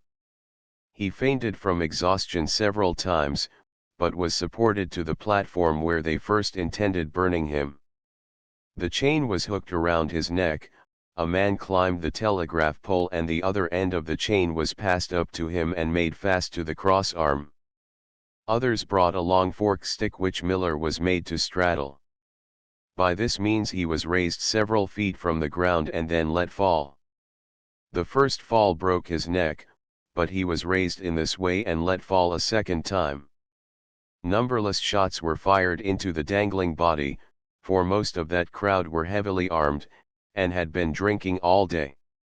Miller's body hung thus exposed from 3 to 5 o'clock, during which time, several photographs of him as he hung dangling at the end of the chain were taken, and his toes and fingers were cut off. His body was taken down, placed on the platform, the torch applied, and in a few moments there was nothing left of C.J. Miller save a few bones and ashes. Thus perished another of the many victims of lynch law, but it is the honest and sober belief of many who witnessed the scene that an innocent man has been barbarously and shockingly put to death in the glare of the 19th century civilization, by those who profess to believe in Christianity, law and order. 5. Lynched for anything or nothing, lynched for wife beating. In nearly all communities wife beating is punishable with a fine, and in no community is it made a felony. Dave Jackson, of Abita, L.A., was a colored man who had beaten his wife. He had not killed her, nor seriously wounded her, but as Louisiana lynchers had not filled out their quota of crimes, his case was deemed of sufficient importance to apply the method of that barbarous people. He was in the custody of the officials, but the mob went to the jail and took him out in front of the prison and hanged him by the neck until he was dead. This was in November 1893. Hanged for stealing hogs. Details are very meager of a lynching which occurred near Knox Point, L.A., on the 24th of October, 1893. Upon one point, however, there was no uncertainty, and that is, that the persons lynched were Negroes. It was claimed that they had been stealing hogs, but even this claim had not been subjected to the investigation of a court. That matter was not considered necessary. A few of the neighbors who had lost hogs suspected these men were responsible for their loss, and made up their minds to furnish an example for others to be warned by. The two men were secured by a mob and hanged. Lynched for no offense. Perhaps the most characteristic feature of this record of lynch law for the year 1893, is the remarkable fact that 5 human beings were lynched and that the matter was considered of so little importance that the powerful press bureaus of the country did not consider the matter of enough importance to ascertain the causes for which they were hanged. It tells the world, with perhaps greater emphasis than any other feature of the record, that lynch law has become so common in the United States that the finding of the dead body of a Negro, suspended between heaven and earth to the limb of a tree, is of so slight importance that neither the civil authorities nor press agencies consider the matter worth investigating. July 21, in Shelby County, Tennessee, a colored man by the name of Charles Martin was lynched. July 30, at Paris, Mo., a colored man named William Steen shared the same fate. December 28, Max Agars was announced to have been lynched at Brantley, Alabama. August 31, at Yarborough, Texas, and on September 19, at Houston, a colored man was found lynched, but so little attention was paid to the matter that not only was no record made as to why these last 2 men were lynched, but even their names were not given. The dispatches simply stated that an unknown Negro was found lynched in each case. There are friends of humanity who feel their souls shrink from any compromise with murder, but whose deep and abiding reverence for womanhood causes them to hesitate in giving their support to this crusade against lynch law, out of fear that they may encourage the miscreants whose deeds are worse than murder. But to these friends it must appear certain that these 5 men could not have been guilty of any terrible crime. They were simply lynched by parties of men who had it in their power to kill them, and who chose to avenge some fancied wrong by murder, rather than submit their grievances to court. Lynched because they were saucy at Moberly, Mo., February 18, and at Fort Madison, SC, June 2, both in 1892, a record was made in the line of lynching which should certainly appeal to every humanitarian who has any regard for the sacredness of human life. John Hughes, of Moberly, and Isaac Lincoln, of Fort Madison, and Will Lewis in Tullahoma, Tennessee, suffered death for no more serious charge than that they were saucy to white people. In the days of slavery it was held to be a very serious matter for a colored person to fail to yield the sidewalk at the demand of a white person, and it will not be surprising to find some evidence of this intolerance existing in the days of freedom. But the most that could be expected as a penalty for acting or speaking saucily to a white person would be a slight physical chastisement to make the Negro know his place or an arrest and fine. But Missouri, Tennessee, and South Carolina chose to make precedents in their cases, and as a result both men, after being charged with their offense and apprehended, were taken by a mob and lynched. The civil authorities, who in either case would have been very quick to satisfy the aggrieved white people had they complained and brought the prisoners to court, by imposing proper penalty upon them, did not feel it their duty to make any investigation after the Negroes were killed. They were dead and out of the way, and as no one would be called upon to render an account for their taking off, the matter was dismissed from the public mind. lynched for a quarrel. One of the most notable instances of lynching for the year 1893, occurred about the 20th of September. It was notable for the fact that the mayor of the city exerted every available power to protect the victim of the lynching from the mob. In his splendid endeavor to uphold the law, the mayor called out the troops, and the result was a deadly fight between the militia and mob, 9 of the mob being killed. The trouble occurred at Roanoke, VA. It is frequently claimed that lynchings occur only in sparsely settled districts, and, in fact, it is a favorite plea of governors and reverend apologists to couple two errant falsehoods, stating that lynchings occur only because of assaults upon white women, and that these assaults occur and the lynchings follow in thinly inhabited districts where the power of the law is entirely inadequate to meet the emergency. This Roanoke case is a double refutation, for it not only disproves the alleged charge that the Negro assaulted a white woman, as was telegraphed all over the country at the time, but it also shows conclusively that even in one of the largest cities of the old state of Virginia, one of the original 13 colonies, which prides itself of being the mother of presidents, it was possible for a lynching to occur in broad daylight under circumstances of revolting savagery. When the news first came from Roanoke of the contemplated lynching, it was stated that a big burly Negro had assaulted a white woman, that he had been apprehended and that the citizens were determined to summarily dispose of his case. Mayor Trout was a man who believed in maintaining the majesty of the law, and who at once gave notice that no lynching would be permitted in Roanoke, and that the Negro, whose name was Smith, being in the custody of the law, should be dealt with according to law, but the mob did not pay any attention to the brave words of the mayor. It evidently thought that it was only another case of swagger, such as frequently characterizes lynching episodes. Mayor Trout, finding immense crowds gathering about the city, and fearing an attempt to lynch Smith, called out the militia and stationed them at the jail. It was known that the woman refused to accuse Smith of assaulting her, and that his offense consisted in quarreling with her about the change of money in a transaction in which he bought something from her market booth. Both parties lost their temper, and the result was a row from which Smith had to make his escape. At once the old cry was sounded that the woman had been assaulted, and in a few hours all the town was wild with people thirsting for the assailant's blood. The further incidents of that day may well be told by a dispatch from Roanoke under date of the 21st of September and published in the Chicago Record. It says, "It is claimed by members of the military company that they frequently warned the mob to keep away from the jail, under penalty of being shot. Captain Byrd told them he was under orders to protect the prisoner whose life the mob so eagerly sought, and come what may he would not allow him to be taken by the mob."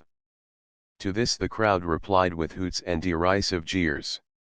The rioters appeared to become frenzied at the determined stand taken by the men and Captain Byrd, and finally a crowd of excited men made a rush for the side door of the jail.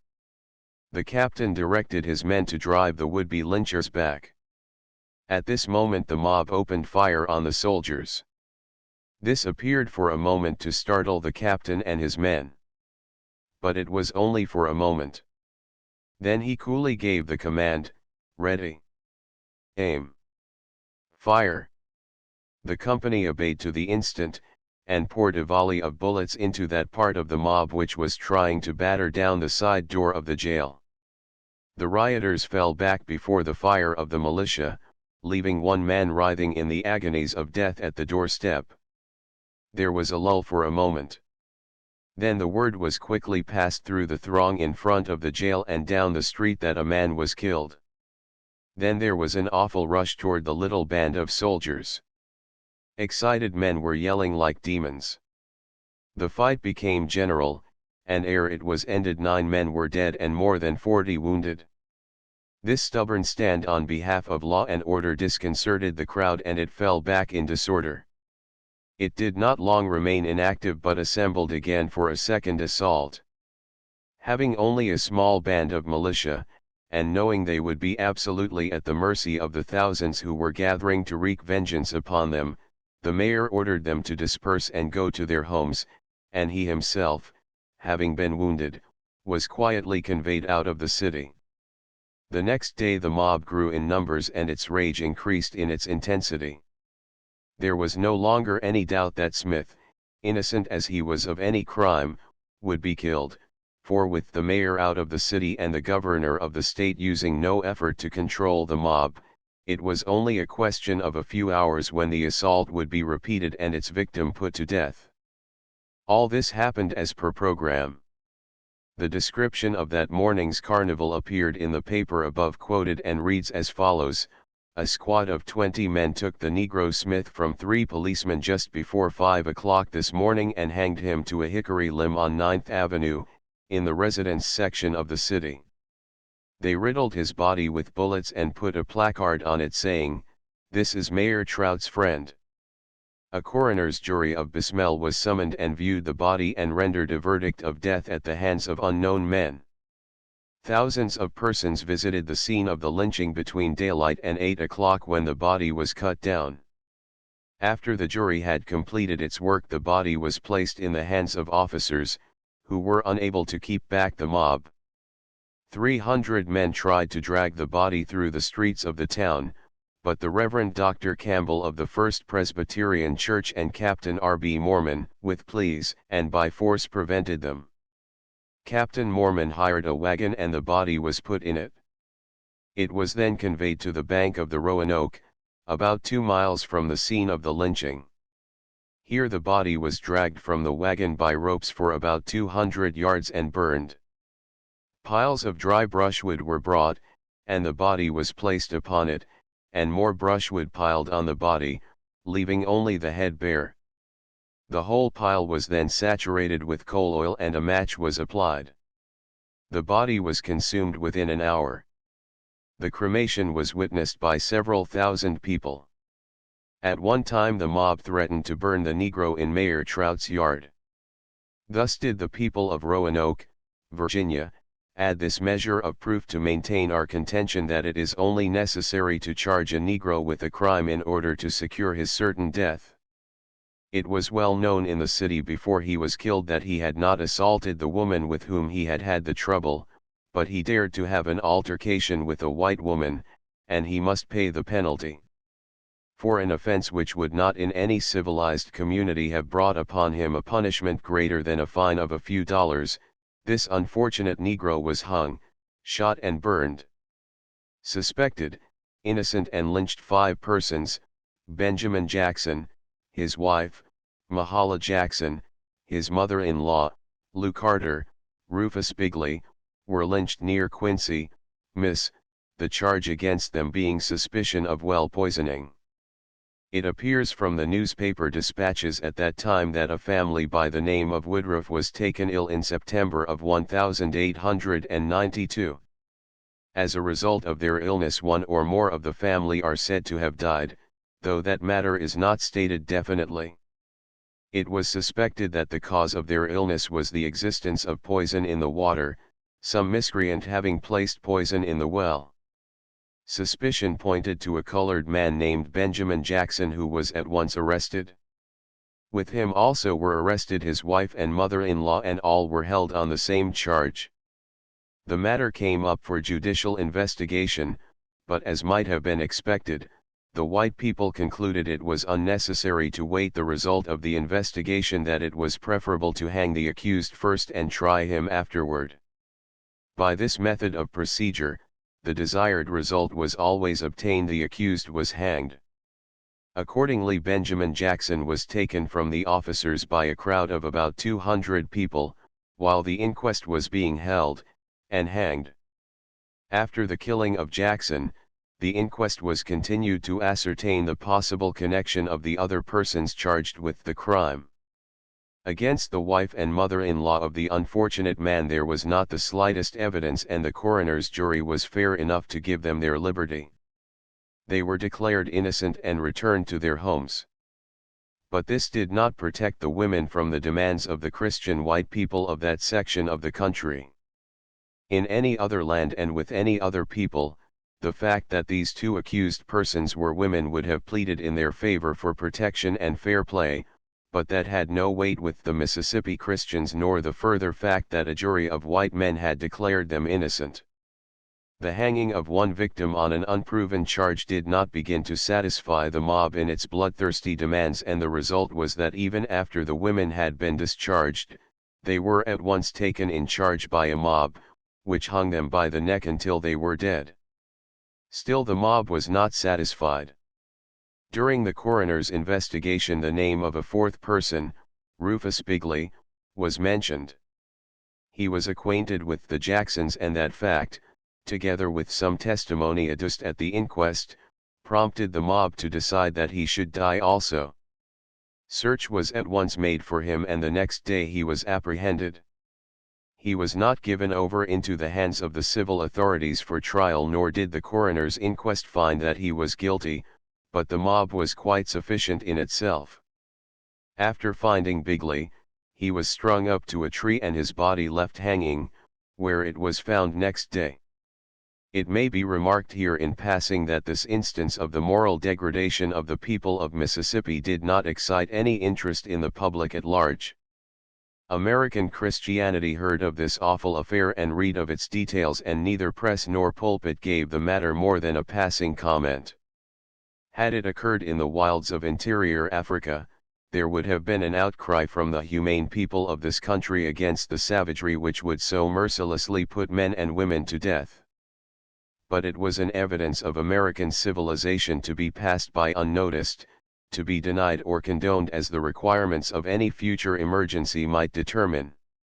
Lynched for an attempted assault with only a little more aggravation than that of Smith, who quarreled at Roanoke with the market woman, was the assault which operated as the incentive to a most brutal lynching in Memphis, Tennessee. Memphis is one of the queen cities of the South, with a population of about 70,000 souls, easily one of the 20 largest, most progressive, and wealthiest cities of the United States.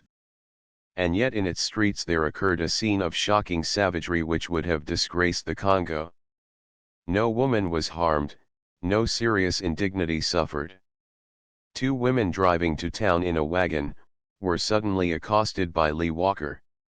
He claimed that he demanded something to eat. The women claimed that he attempted to assault them. They gave such an alarm that he ran away. At once the dispatches spread over the entire country that a big, burly Negro had brutally assaulted two women. Crowds began to search for the alleged fiend. While hunting him, they shot another Negro dead in his tracks for refusing to stop when ordered to do so. After a few days Lee Walker was found, and put in jail in Memphis until the mob there was ready for him. The Memphis Commercial of Sunday, July 23, contains a full account of the tragedy, from which the following extracts are made. At 12 o'clock last night, Lee Walker, who attempted to outrage Miss Molly McCadden, last Tuesday morning, was taken from the county jail and hanged to a telegraph pole just north of the prison. All day rumors were afloat that with nightfall an attack would be made upon the jail, and as everyone anticipated that a vigorous resistance would be made, a conflict between the mob and the authorities was feared. At 10 o'clock Captain O'Haver, Circt. Horan and several patrolmen were on hand, but they could do nothing with the crowd. An attack by the mob was made on the door in the south wall, and it yielded. Sheriff McClendon and several of his men threw themselves into the breach, but 2 or 3 of the storming party shoved by. They were seized by the police, but were not subdued, the officers refraining from using their clubs. The entire mob might at first have been dispersed by 10 policemen who would use their clubs, but the sheriff insisted that no violence be done. The mob got an iron rail and used it as a battering ram against the lobby doors. Sheriff McClendon tried to stop them, and some one of the mob knocked him down with a chair. Still he counseled moderation and would not order his deputies and the police to disperse the crowd by force. The pacific policy of the sheriff impressed the mob with the idea that the officers were afraid, or at least would do them no harm, and they redoubled their efforts, urged on by a big switchman. At 12 o'clock the door of the prison was broken in with a rail. As soon as the rapist was brought out of the door, calls were heard for a rope, then someone shouted, "Burn him!" But there was no time to make a fire. When Walker got into the lobby, a dozen of the men began beating and stabbing him. He was half dragged, half carried to the corner of Front Street and the alley between Sycamore and Mill, and hung to a telegraph pole. Walker made a desperate resistance. 2 men entered his cell first and ordered him to come forth. He refused, and they failing to drag him out, others entered. He scratched and bit his assailants, wounding several of them severely with his teeth. The mob retaliated by striking and cutting him with fists and knives. When he reached the steps leading down to the door, he made another stand and was stabbed again and again.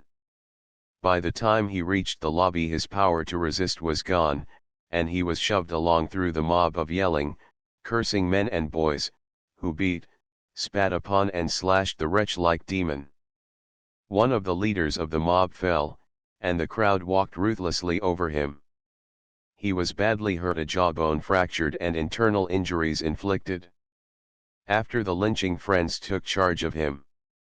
The mob proceeded north on Front Street with the victim, stopping at Sycamore Street to get a rope from a grocery. "Take him to the iron bridge on Main Street," yelled several men. The men who had hold of the Negro were in a hurry to finish the job, however, and when they reached the telephone pole at the corner of Front Street and the first alley north of Sycamore, they stopped. A hastily improvised noose was slipped over the Negro's head, and several young men mounted a pile of lumber near the pole and threw the rope over one of the iron stepping pins. The Negro was lifted up until his feet were 3 feet above the ground, the rope was made taut, and a corpse dangled in midair. A big fellow who helped lead the mob pulled the Negro's legs until his neck cracked. The wretch's clothes had been torn off, and, as he swung, the man who pulled his legs mutilated the corpse. 1 or 2 knife cuts, more or less, made little difference in the appearance of the dead rapist, however, for before the rope was around his neck his skin was cut almost to ribbons. 1 pistol shot was fired while the corpse was hanging. A dozen voices protested against the use of firearms, and there was no more shooting. The body was permitted to hang for half an hour, then it was cut down and the rope divided among those who lingered around the scene of the tragedy. Then it was suggested that the corpse be burned, and it was done. The entire performance, from the assault on the jail to the burning of the dead Negro, was witnessed by a score or so of policemen and as many deputy sheriffs, but not a hand was lifted to stop the proceedings after the jail door yielded.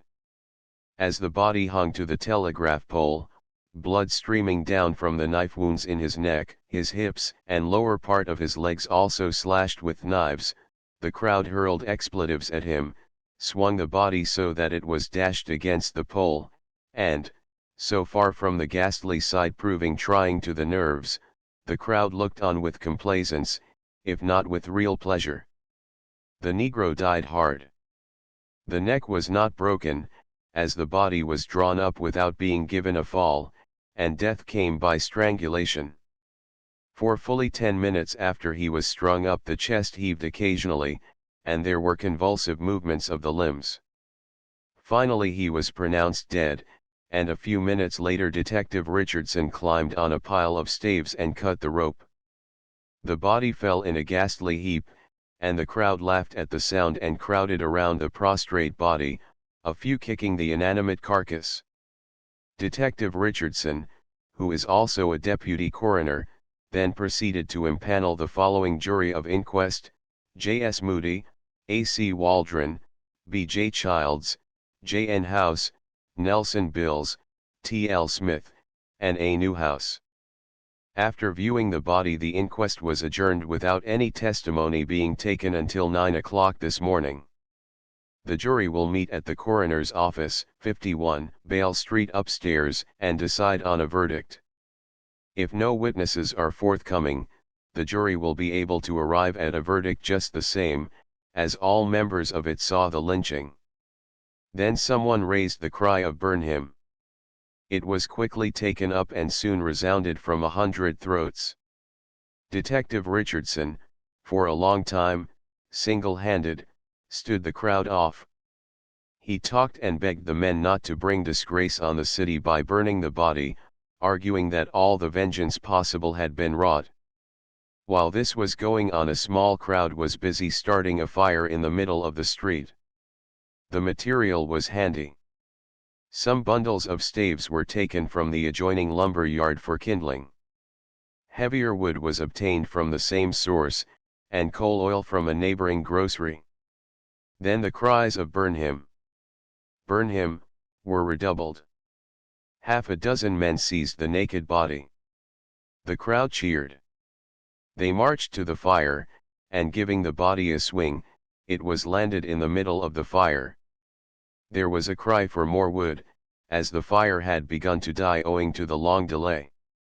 Willing hands procured the wood, and it was piled up on the Negro, almost, for a time, obscuring him from view.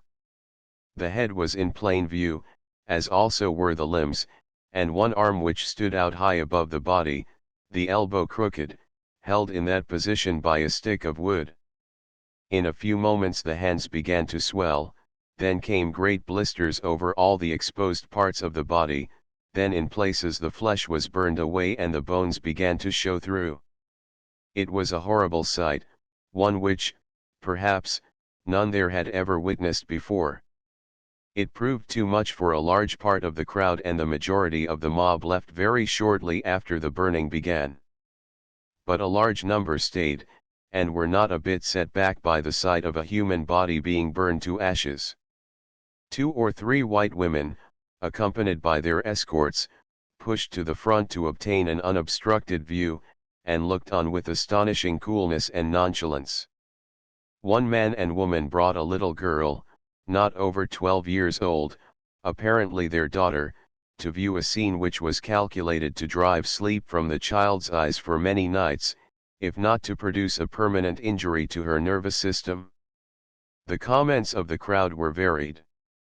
Some remarked on the efficacy of this style of cure for rapists, others rejoiced that men's wives and daughters were now safe from this wretch.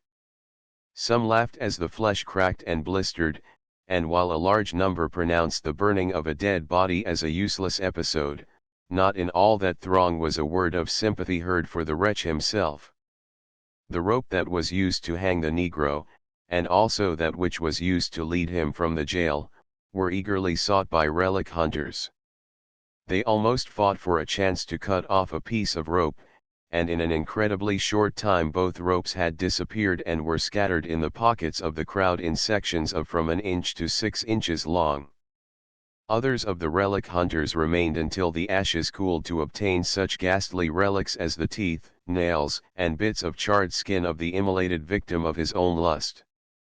After burning the body, the mob tied a rope around the charred trunk and dragged it down Main Street to the courthouse, where it was hanged to a center pole. The rope broke and the corpse dropped with a thud, but it was again hoisted, the charred legs barely touching the ground.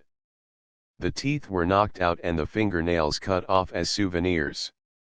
The crowd made so much noise that the police interfered. Undertaker Walsh was telephoned for, who took charge of the body and carried it to his establishment, where it will be prepared for burial in the Potter's Field today. Scene of lynching at Clanton, Alabama, August 1891. Facsimile of back of photograph. W. R. Martin, traveling photographer. Handwritten, this SOB was hung at Clanton Alla Friday Aug 21 St/91 for murdering a little boy in cold blood for 35 cents in cash. He is a good specimen of your black Christian hung by white heathens illegible of the committee. A prelude to this exhibition of 19th-century barbarism was the following telegram received by the Chicago Inter-Ocean, at 2 o'clock, Saturday afternoon 10 hours before the lynching, Memphis 10, July 22, to Inter-Ocean, Chicago. Lee Walker, colored man, accused of raping white women, in jail here, will be taken out and burned by whites tonight. Can you send Miss Ida Wells to write it up? Answer. R.M. Martin, with Public Ledger. The Public Ledger is one of the oldest evening daily papers in Memphis, and this telegram shows that the intentions of the mob were well known long before they were executed. The personnel of the mob is given by the Memphis Appeal Avalanche. It says, at first it seemed as if a crowd of roughs were the principals, but as it increased in size, men in all walks of life figured as leaders, although the majority were young men. This was the punishment meted out to a Negro, charged, not with rape, but attempted assault, and without any proof as to his guilt, for the women were not given a chance to identify him. It was only a little less horrible than the burning alive of Henry Smith, at Paris, Texas, February 1, 1893, or that of Edward Coy, in Texarkana, Texas, February 20, 1892. Both were charged with assault on white women, and both were tied to the stake and burned while yet alive, in the presence of 10,000 persons. In the case of Coy, the white woman in the case applied the match, even while the victim protested his innocence. The cut which is here given is the exact reproduction of the photograph taken at the scene of the lynching at Clanton, Alabama, August, 1891. The cause for which the man was hanged is given in the words of the mob which were written on the back of the photograph, and they are also given. This photograph was sent to Judge A.W. Tuergy, of Mayville, N.Y. In some of these cases the mob affects to believe in the Negro's guilt. The world is told that the white woman in the case identifies him, or the prisoner confesses. But in the lynching which took place in Barnwell County, South Carolina, April 24, 1893, the mob's victim, John Peterson, escaped and placed himself under Governor Tillman's protection. Not only did he declare his innocence, but offered to prove an alibi, by white witnesses. Before his witnesses could be brought, the mob arrived at the governor's mansion and demanded the prisoner. He was given up, and although the white woman in the case said he was not the man, he was hanged 24 hours after, and over 1,000 bullets fired into his body, on the declaration that a crime had been committed and someone had to hang for it. 6. History of some cases of rape. It has been claimed that the Southern white women have been slandered because, in defending the Negro race from the charge that all colored men, who are lynched, only pay penalty for assaulting women. It is certain that lynching mobs have not only refused to give the Negro a chance to defend himself, but have killed their victim with a full knowledge that the relationship of the alleged assailant with the woman who accused him, was voluntary and clandestine. As a matter of fact, one of the prime causes of the lynch law agitation has been a necessity for defending the Negro from this awful charge against him. This defense has been necessary because the apologists for outlawry insist that in no case has the accusing woman been a willing consort of her paramour, who is lynched because overtaken in wrong. It is well known, however, that such is the case. In July of this year, 1894, John Paul Bacchus, a Southern white man living in New York, and assistant editor of the New York Tribune, took occasion to defy the publication of any instance where the lynched Negro was the victim of a white woman's falsehood. Such cases are not rare, but the press and people conversant with the facts, almost invariably suppress them. The New York Sun of July 30, 1894, contained a synopsis of interviews with leading congressmen and editors of the South. Speaker Crisp, of the House of Representatives, who was recently a judge of the Supreme Court of Georgia, led in declaring that lynching seldom or never took place, save for vile crime against women and children. Dr. Hass, editor of the leading organ of the Methodist Church South, published in its columns that it was his belief that more than 300 women had been assaulted by Negro men within 3 months. When asked to prove his charges, or give a single case upon which his belief was founded, he said that he could do so, but the details were unfit for publication. No other evidence but his belief could be adduced to substantiate this grave charge, yet Bishop Haygood, in the Forum of October, 1893, quotes this belief in Apology for Lynching, and voluntarily adds, "It is my opinion that this is an underestimate." The opinion of this man, based upon a belief, had greater weight coming from a man who has posed as a friend to our brother in black, and was accepted as authority. An interview of Miss Frances E. Willard, the great apostle of temperance, the daughter of abolitionists and a personal friend and helper of many individual colored people, has been quoted in support of the utterance of this calumny against a weak and defenseless race. In the New York Voice of October 23, 1890, after a tour in the South, where she was told all these things by the best white people, she said, "The grog shop is the Negro's center of power. Better whiskey and more of it is the rallying cry of great, dark-faced mobs. The colored race multiplies like the locusts of Egypt. The grog shop is its center of power. The safety of woman, of childhood, the home, is menaced in 1,000 localities at this moment, so that men dare not go beyond the sight of their own roof tree. These charges, so often reiterated, have had the effect of fastening the odium upon the race of a peculiar propensity for this foul crime. The Negro is thus forced to a defense of his good name, and this chapter will be devoted to the history of some of the cases where assault upon white women by Negroes is charged. He is not the aggressor in this fight, but the situation demands that the facts be given, and they will speak for themselves. Of the 1,115 Negro men, women, and children hanged, shot and roasted alive from January 1, 1882, to January 1, 1894, inclusive, only 348 of that number were charged with rape. Nearly 700 of these persons were lynched for any other reason which could be manufactured by a mob wishing to indulge in a lynching bee. A White Woman's Falsehood. The Cleveland, Ohio, Gazette, January 16, 1892, gives an account of one of these cases of rape. Mrs. J.C. Underwood, the wife of a minister of Elyria, Ohio, accused an Afro-American of rape. She told her husband that during his absence in 1888, stumping the state for the Prohibition Party, the man came to the kitchen door, forced his way in the house and insulted her. She tried to drive him out with a heavy poker, but he overpowered and chloroformed her, and when she revived, her clothing was torn and she was in a horrible condition. She did not know the man, but could identify him.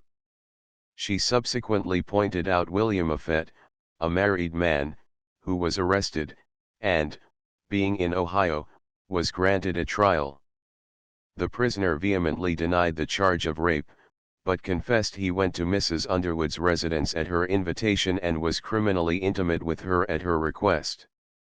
This availed him nothing against the sworn testimony of a minister's wife, a lady of the highest respectability. He was found guilty, and entered the penitentiary, December 14, 1888, for 15 years. Some time afterwards the woman's remorse led her to confess to her husband that the man was innocent. These are her words: "I met Affett at the post office. It was raining. He was polite to me, and as I had several bundles in my arms he offered to carry them home for me, which he did. He had a strange fascination for me, and I invited him to call on me.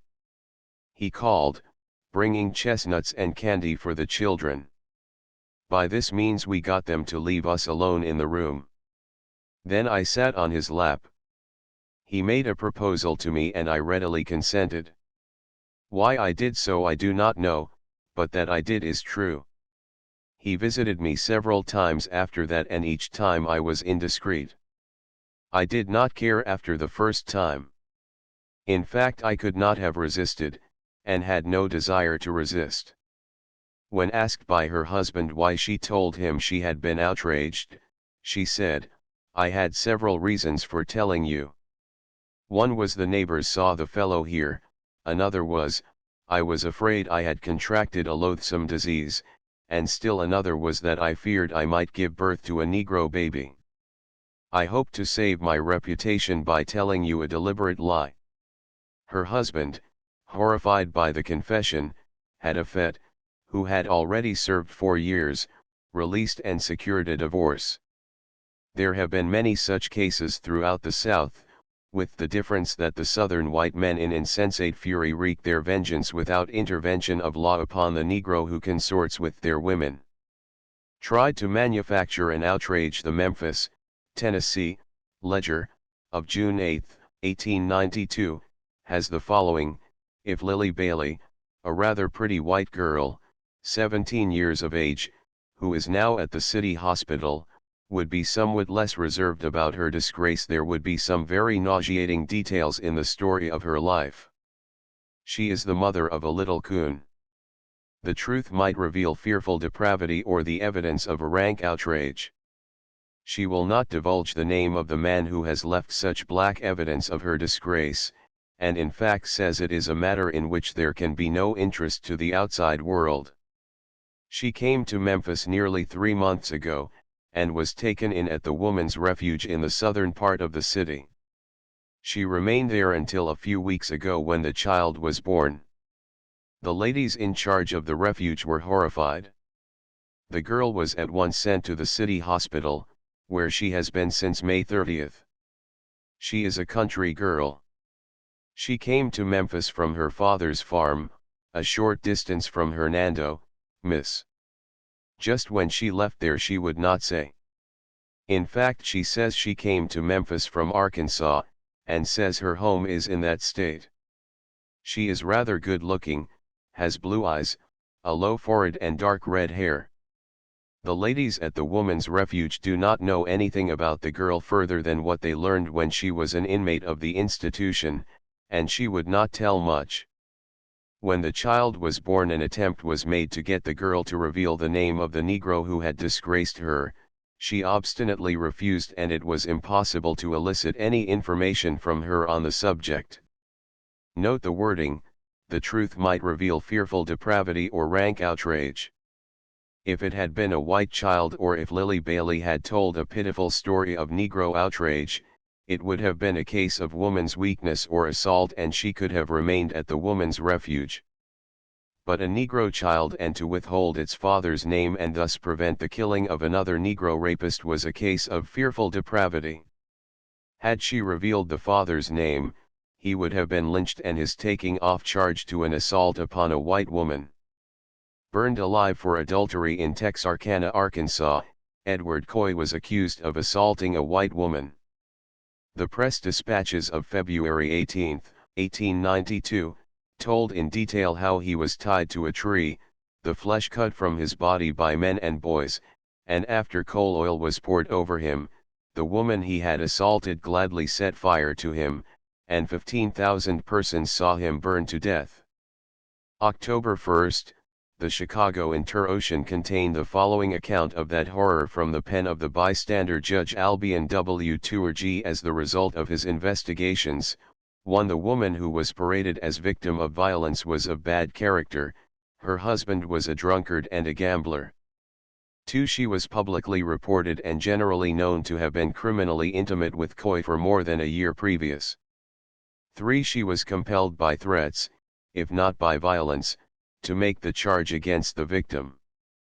4. When she came to apply the match, Coy asked her if she would burn him after they had been sweethearting so long. 5. A large majority of the superior white men prominent in the affair are the reputed fathers of mulatto children. These are not pleasant facts, but they are illustrative of the vital phase of the so-called race question, which should properly be designated an earnest inquiry as to the best methods by which religion, science, law, and political power may be employed to excuse injustice, barbarity and crime done to a people because of race and color. There can be no possible belief that these people were inspired by any consuming zeal to vindicate God's law against miscegenationists of the most practical sort. The woman was a willing partner in the victim's guilt, and being of the superior race must naturally have been more guilty. Not identified but lynched February 11, 1893, there occurred in Shelby County, Tennessee, the fourth Negro lynching within 15 months. The three first were lynched in the city of Memphis for firing on white men in self-defense.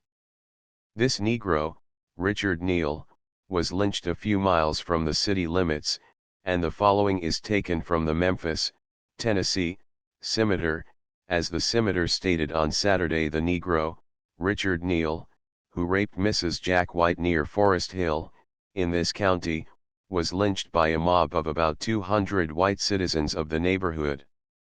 Sheriff McClendon, accompanied by deputies Perkins, App, and Harvey and a Scimitar reporter, arrived on the scene of the execution about 3:30 in the afternoon. The body was suspended from the first limb of a post oak tree by a new 1/4-inch grass rope. A hangman's knot, evidently tied by an expert, fitted snugly under the left ear of the corpse, and a new hamstring peony wound the victim's arms behind him. His legs were not tied. The body was perfectly limber when the sheriff's posse cut it down and retained enough heat to warm the feet of Deputy Perkins, whose road cart was converted into a hearse. On arriving with the body at Forest Hill, the sheriff made a bargain with a stalwart young man with a blonde mustache and deep blue eyes, who told the Scimitar reporter that he was the leader of the mob, to haul the body to Germantown for $3. When within half a mile of Germantown, the sheriff and posse were overtaken by Squire McDonald of Collierville, who had come down to hold the inquest. The squire had his jury with him, and it was agreed for the convenience of all parties that he should proceed with the corpse to Germantown and conduct the inquiry as to the cause of death. He did so, and a verdict of death from hanging by parties unknown was returned in due form. The execution of Neal was done deliberately and by the best people of the Collierville, Germantown, and Forest Hill neighborhoods, without passion or exhibition of anger. He was arrested on Friday about 10 o'clock, by Constable Bob Cash, who carried him before Mrs. White. She said, "I think he is the man. I am almost certain of it. If he isn't the man, he is exactly like him." The Negro's coat was torn also, and there were other circumstances against him. The committee returned and made its report, and the chairman put the question of guilt or innocence to a vote. All who thought the proof strong enough to warrant execution were invited to cross over to the other side of the road. Everybody but 4 or 5 Negroes crossed over. The committee then placed Neal on a mule with his arms tied behind him, and proceeded to the scene of the crime, followed by the mob. The rope, with a noose already prepared, was tied to the limb nearest the spot where the unpardonable sin was committed, and the doomed man's mule was brought to a standstill beneath it. Then Neal confessed. He said he was the right man, but denied that he used force or threats to accomplish his purpose.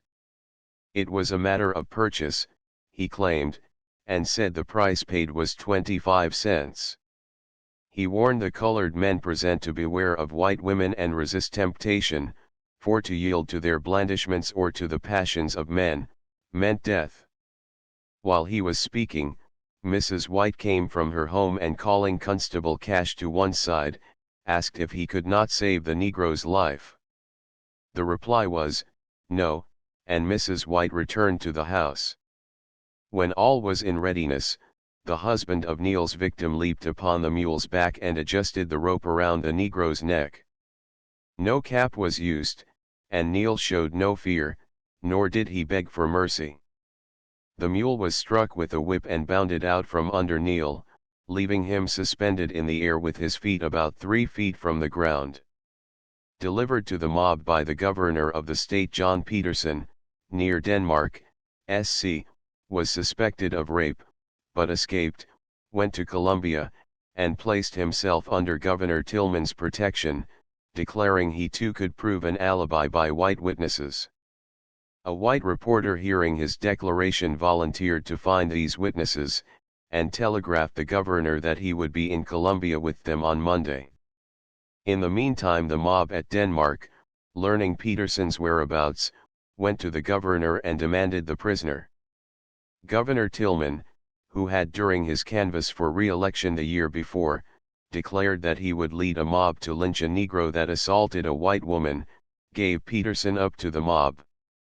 He was taken back to Denmark, and the white girl in the case as positively declared that he was not the man. But the verdict of the mob was that the crime had been committed and somebody had to hang for it, and if he, Peterson, was not guilty of that, he was of some other crime, and he was hung, and his body riddled with 1,000 bullets.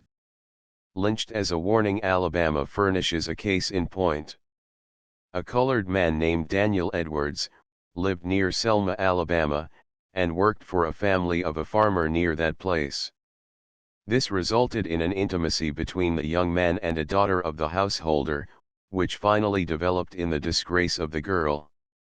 After the birth of the child, the mother disclosed the fact that Edwards was its father. The relationship had been sustained for more than a year, and yet this colored man was apprehended, thrown into jail, from whence he was taken by a mob of 100 neighbors and hung to a tree and his body riddled with bullets. A dispatch which describes the lynching ends as follows. Upon his back was found pinned this morning the following warning to all Negroes that are too intimate with white girls. This the work of 100 best citizens of the South Side. There can be no doubt from the announcement made by this 100 best citizens that they understood full well the character of the relationship which existed between Edwards and the girl, but when the dispatches were sent out, describing the affair, it was claimed that Edwards was lynched for rape. Suppressing the truth in a county in Mississippi during the month of July, the Associated Press dispatches sent out a report that the sheriff's 8-year-old daughter had been assaulted by a big, black, burly brute who had been promptly lynched. The facts, which have since been investigated, show that the girl was more than 18 years old and that she was discovered by her father in this young man's room, who was a servant on the place. But these facts the Associated Press has not given to the world, nor did the same agency acquaint the world with the fact that a Negro youth who was lynched in Tuscumbia, Ala, the same year on the same charge, told the white girl who accused him before the mob, that he had met her in the woods often by appointment. There is a young mulatto in one of the state prisons of the South today who is there by charge of a young white woman to screen herself. He is a college graduate and had been corresponding with, and clandestinely visiting her until he was surprised and run out of her room and dishabilled by her father. He was put in prison in another town to save his life from the mob, and his lawyer advised that it were better to save his life by pleading guilty to charges made and being sentenced for years, than to attempt a defense by exhibiting the letters written him by this girl. In the latter event, the mob would surely murder him, while there was a chance for his life by adopting the former course. Names, places, and dates are not given for the same reason. The excuse has come to be so safe. It is not surprising that a Philadelphia girl, beautiful and well educated, and of good family, should make a confession published in all the daily papers of that city October 1894, that she had been stealing for some time, and that to cover one of her thefts, she had said she had been bound and gagged in her father's house by a colored man, and money stolen therefrom by him. Had this been done in many localities, it would only have been necessary for her to identify the first Negro in that vicinity, to have brought about another lynching bee. A vile slander with scant retraction, the following published in the Cleveland, Ohio, Leader of October 23, 1894, only emphasizes our demand that a fair trial shall be given those accused of crime, and the protection of the law be extended until time for a defense be granted. The sensational story sent out last night from Hicksville that a Negro had outraged a little 4-year-old girl proves to be a base canard. The correspondents who went into the details should have taken the pains to investigate, and the officials should have known more of the matter before they gave out such grossly exaggerated information. The Negro, Charles O'Neill, had been working for a couple of women and, it seems, had worked all winter without being remunerated. There is a little girl, and the girl's mother and grandmother evidently started the story with idea of frightening the Negro out of the country and thus balancing accounts. The town was considerably wrought up and for a time things looked serious. The accused had a preliminary hearing today and not an iota of evidence was produced to indicate that such a crime had been committed, or that he had even attempted such an outrage. The village marshal was frightened nearly out of his wits and did little to quiet the excitement last night. The affair was an outrage on the Negro, at the expense of innocent childhood, a brainless fabrication from start to finish.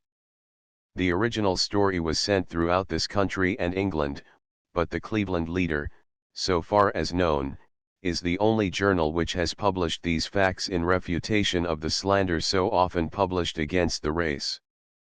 Not only is it true that many of the alleged cases of rape against the Negro are like the foregoing, but the same crime committed by white men against Negro women and girls is never punished by mob or the law. A leading journal in South Carolina openly said some months ago that it is not the same thing for a white man to assault a colored woman as for a colored man to assault a white woman, because the colored woman had no finer feelings nor virtue to be outraged. Yet colored women have always had far more reason to complain of white men in this respect than ever white women have had of Negroes. Illinois has a lynching in the month of June, 1893, the proud Commonwealth of Illinois joined the ranks of lynching states.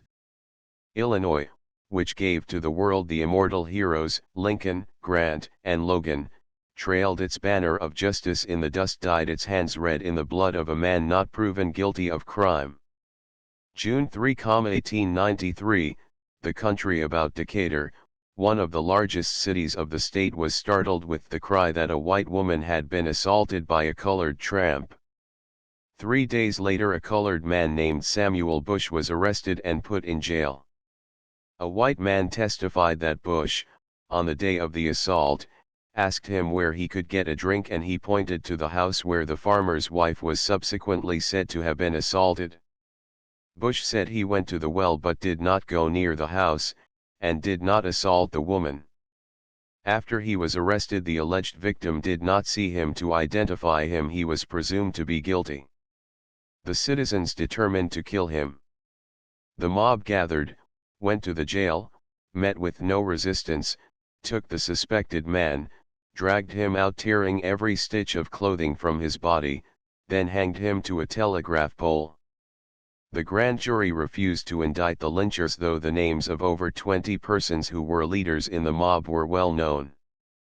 In fact, 22 persons were indicted, but the grand jurors and the prosecuting attorney disagreed as to the form of the indictments, which caused the jurors to change their minds. All indictments were reconsidered and the matter was dropped. Not one of the dozens of men prominent in that murder have suffered a whit more inconvenience for the butchery of that man, than they would have suffered for shooting a dog. Color line justice in Baltimore, Maryland, a gang of white ruffians assaulted a respectable colored girl who was out walking with a young man of her own race. They held her escort and outraged the girl. It was a deed dastardly enough to arouse Southern blood, which gives its horror of rape as excuse for lawlessness, but she was a colored woman. The case went to the courts and they were acquitted. In Nashville, Tennessee, there was a white man, Pat Hanifan, who outraged a little colored girl, and from the physical injuries received she was ruined for life. He was jailed for 6 months, discharged, and is now a detective in that city. In the same city, last May, a white man outraged a colored girl in a drug store. He was arrested and released on bail at the trial. It was rumored that 500 colored men had organized to lynch him. 250 white citizens armed themselves with Winchesters and guarded him. A cannon was placed in front of his home, and the Buchanan Rifles, state militia, ordered to the scene for his protection. The colored mob did not show up. Only 2 weeks before, F. Grizzard, who had only been charged with rape upon a white woman, had been taken from the jail, with Governor Buchanan and the police and militias standing by, dragged through the streets in broad daylight, knives plunged into him at every step, and with every fiendish cruelty that a frenzied mob could devise, he was at last swung out on the bridge with hands cut to pieces as he tried to climb up the stanchions. A naked, bloody example of the bloodthirstiness of the 19th century civilization of the Athens of the South. No cannon nor military were called out in his defense. He dared to visit a white woman. At the very moment when these civilized whites were announcing their determination to protect their wives and daughters, by murdering Grizzard, a white man was in the same jail for raping 8-year-old Maggie Reese, a colored girl. He was not harmed. The honor of grown women who were glad enough to be supported by the Grizzard boys and Edcoy, as long as the liaison was not known, needed protection. They were white. The outrage upon helpless childhood needed no avenging in this case. She was black. A white man in Guthrie, Oklahoma Territory, 2 months after inflicted such injuries upon another colored girl that she died. He was not punished, but an attempt was made in the same town in the month of June to lynch a colored man who visited a white woman. In Memphis, Tennessee, in the month of June, Ellerton L. Dorr, who is the husband of Russell Hancock's widow, was arrested for attempted rape on Mattie Cole, a neighbor's cook. He was only prevented from accomplishing his purpose by the appearance of Mattie's employer. Dorr's friends say he was drunk and not responsible for his actions. The grand jury refused to indict him and he was discharged. In Tallahassee, Florida, a colored girl, Charlotte Gilliam, was assaulted by white men.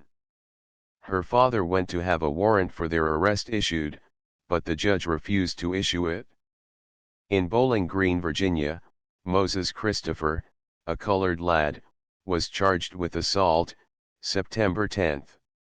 He was indicted, tried, convicted, and sentenced to death in one day. In the same state at Danville, 2 weeks before August 29, Thomas J. Penn, a white man, committed a criminal assault upon Lena Hanna, a 12-year-old colored girl, but he has not been tried, certainly not killed either by the law or the mob.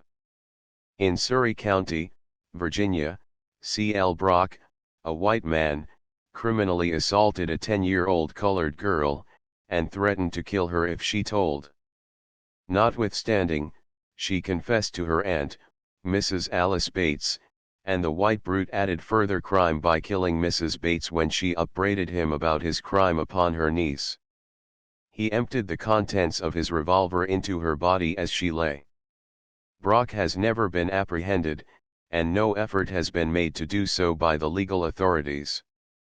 But even when punishment is meted out by law to white villains for this horrible crime, it is seldom or never that capital punishment is invoked. 2 cases just clipped from the daily papers will suffice to show how this crime is punished when committed by white offenders and black. Louisville, KY, October 19. Smith Young, colored, was today sentenced to be hanged. Young criminally assaulted a 6-year-old child about 6 months ago. Jacques Blucher, the Pontiac Frenchman who was arrested at that place for a criminal assault on his daughter Fanny on July 29 last, pleaded nolo contendere when placed on trial at East Greenwich, near Providence, RI, Tuesday, and was sentenced to 5 years in state prison. Charles Wilson was convicted of assault upon 7-year-old Mamie Keys in Philadelphia in October and sentenced to 10 years in prison. He was white. Indianapolis court sentenced a white man in September to 8 years in prison for assault upon a 12-year-old white girl. April 24, 1893, a lynching was set for Denmark, SC, on the charge of rape. A white girl accused a Negro of assault, and the mob was about to lynch him. A few hours before the lynching, 3 reputable white men rode into the town and solemnly testified that the accused Negro was at work with them 25 miles away on the day and at the hour the crime had been committed. He was accordingly set free. A white person's word is taken as absolutely for as against a Negro. 7. The Crusade justified. Appeal from America to the world. It has been urged in criticism of the movement appealing to the English people for sympathy and support in our crusade against lynch law that our action was unpatriotic, vindictive, and useless. It is not a part of the plan of this pamphlet to make any defense for that crusade nor to indict any apology for the motives which led to the presentation of the facts of American lynchings to the world at large. To those who are not willfully blind and unjustly critical, the record of more than 1,000 lynchings in 10 years is enough to justify any peaceable movement tending to ameliorate the conditions which led to this unprecedented slaughter of human beings. If America would not hear the cry of men, women, and children whose dying groans ascended to heaven praying for relief, not only for them but for others who might soon be treated as they, then certainly no fair-minded person can charge disloyalty to those who make an appeal to the civilization of the world for such sympathy and help as it is possible to extend. If stating the facts of these lynchings, as they appeared from time to time in the white newspapers of America, the news gathered by white correspondents, compiled by white press bureaus and disseminated among white people shows any vindictiveness, then the mind which so charges is not amenable to argument. But it is the desire of this pamphlet to urge that the crusade started and thus far continued has not been useless, but has been blessed with the most salutary results.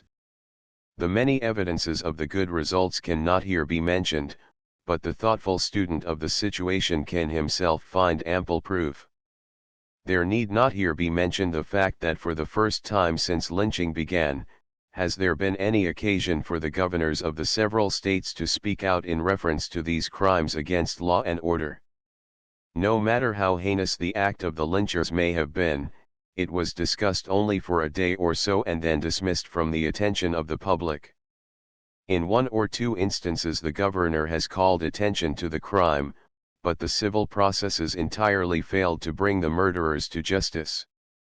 Since the crusade against lynching was started, however, governors of states, newspapers, senators, and representatives and bishops of churches have all been compelled to take cognizance of the prevalence of this crime and to speak in one way or another in the defense of the charge against this barbarism in the United States. This has not been because there was any latent spirit of justice voluntarily asserting itself, especially in those who do the lynching, but because the entire American people now feel, both North and South, that they are objects in the gaze of the civilized world and that for every lynching humanity asks that America render its account to civilization and itself. Awful barbarism ignored. Much has been said during the months of September and October of 1894 about the lynching of 6 colored men who on suspicion of incendiarism were made the victims of a most barbarous massacre. They were arrested, one by one, by officers of the law.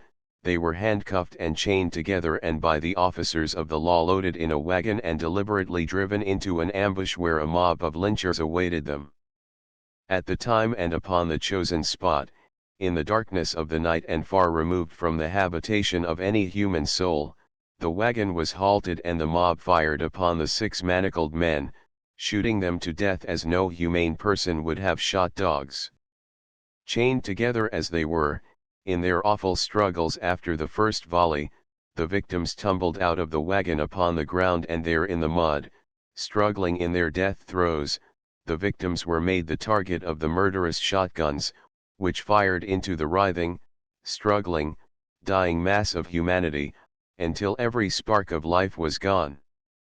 Then the officers of the law who had them in charge, drove away to give the alarm and to tell the world that they had been waylaid and their prisoners forcibly taken from them and killed.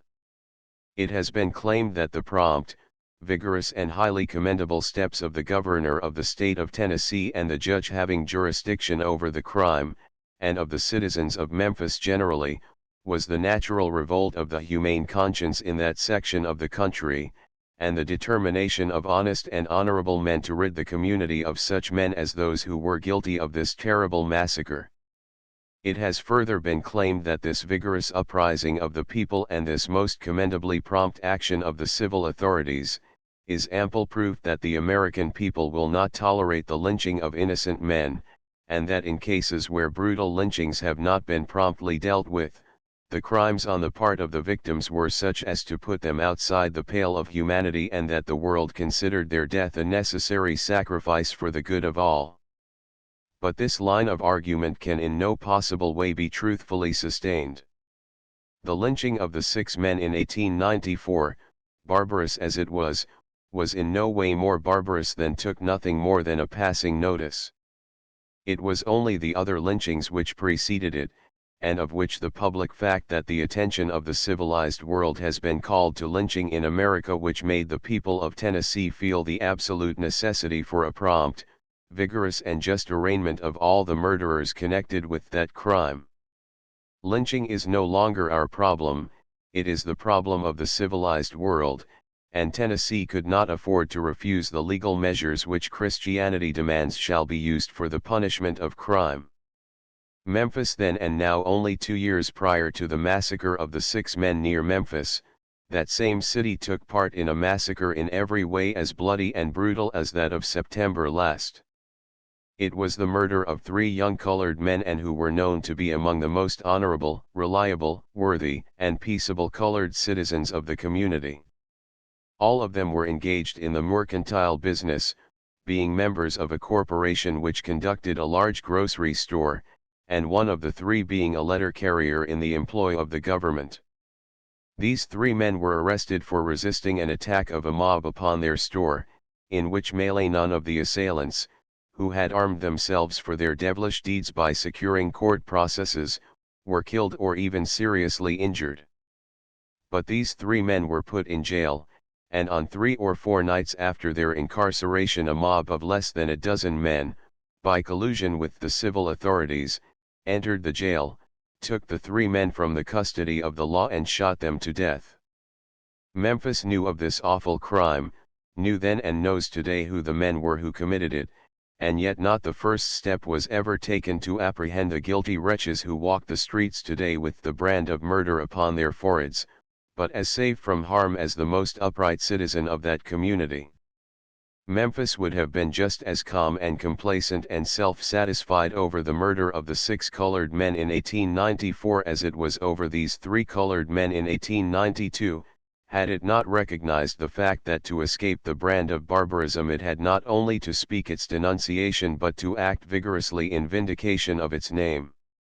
An Alabama horror ignored a further instance of this absolute disregard of every principle of justice, and the indifference to the barbarism of lynch law may be cited here, and is furnished by white residents in the city of Carrollton, Alabama. Several cases of arson had been discovered, and in their search for the guilty parties, suspicion was found to rest upon 3 men and a woman. The 4 suspects were Paul Hill, Paul Archer, William Archer, his brother, and a woman named Emma Fair. The prisoners were apprehended, earnestly asserted their innocence, but went to jail without making any resistance. They claimed that they could easily prove their innocence upon trial. One would suspect that the civilization which defends itself against the barbarisms of lynch law by stating that it lynches human beings only when they are guilty of awful attacks upon women and children, would have been very careful to have given these 4 prisoners, who were simply charged with arson, a fair trial, to which they were entitled upon every principle of law and humanity. Especially would this seem to be the case when it is considered that one of the prisoners charged was a woman, and if the 19th century has shown any advancement upon any lines of human action, it is preeminently shown in its reverence, respect, and protection of its womanhood. But the people of Alabama failed to have any regard for womanhood whatever. The 3 men and the woman were put in jail to await trial. A few days later it was rumored that they were to be subjects of lynch law, and, sure enough, at night a mob of lynchers went to the jail, not to avenge any awful crime against womanhood, but to kill 4 people who had been suspected of setting a house on fire. They were caged in their cells, helpless and defenseless.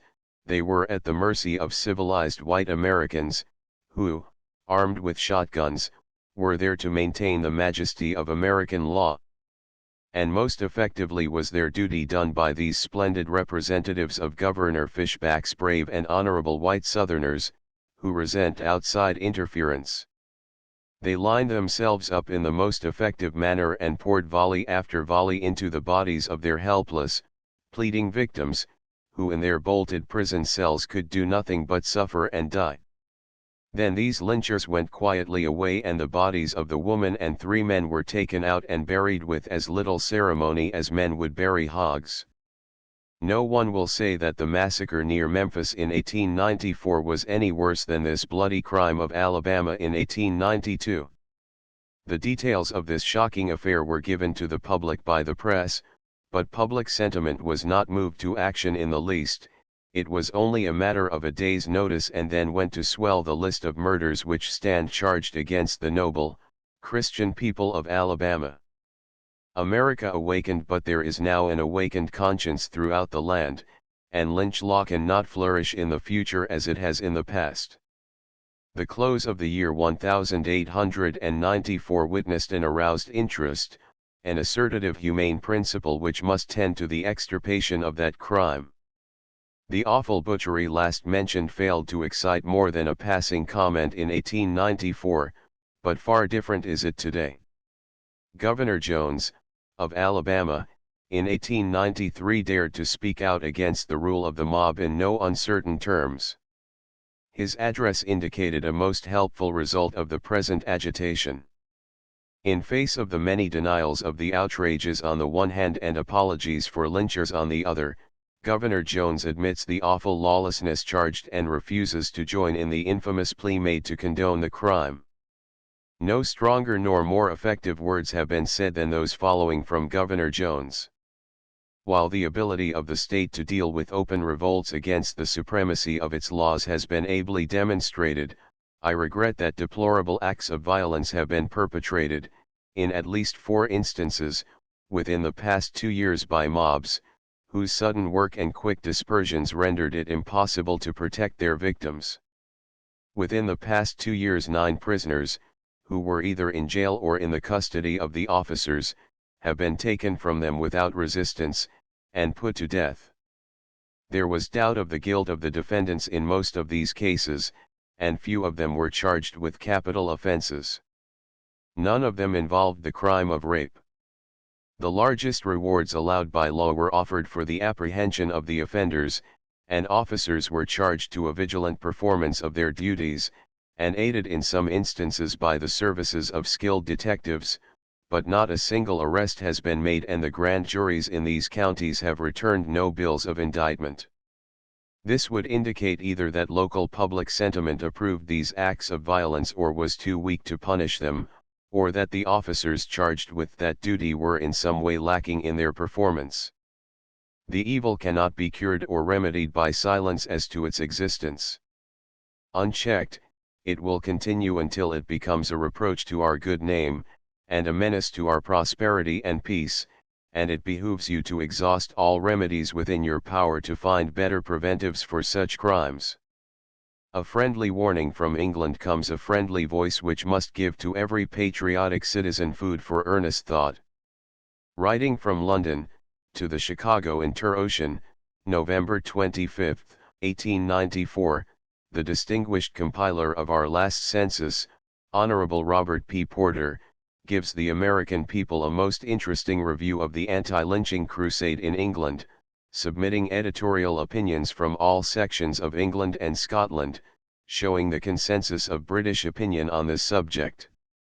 It hardly need be said, that without exception, the current of English thought deprecates the rule of mob law, and the conscience of England is shocked by the revelation made during the present crusade.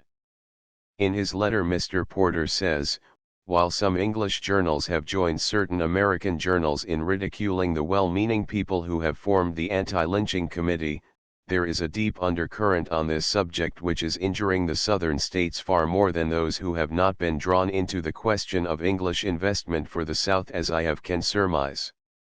This feeling is by no means all sentiment. An Englishman whose word and active cooperation could send £1,000,000 to any legitimate Southern enterprise said the other day, "I will not invest a farthing in states where these horrors occur."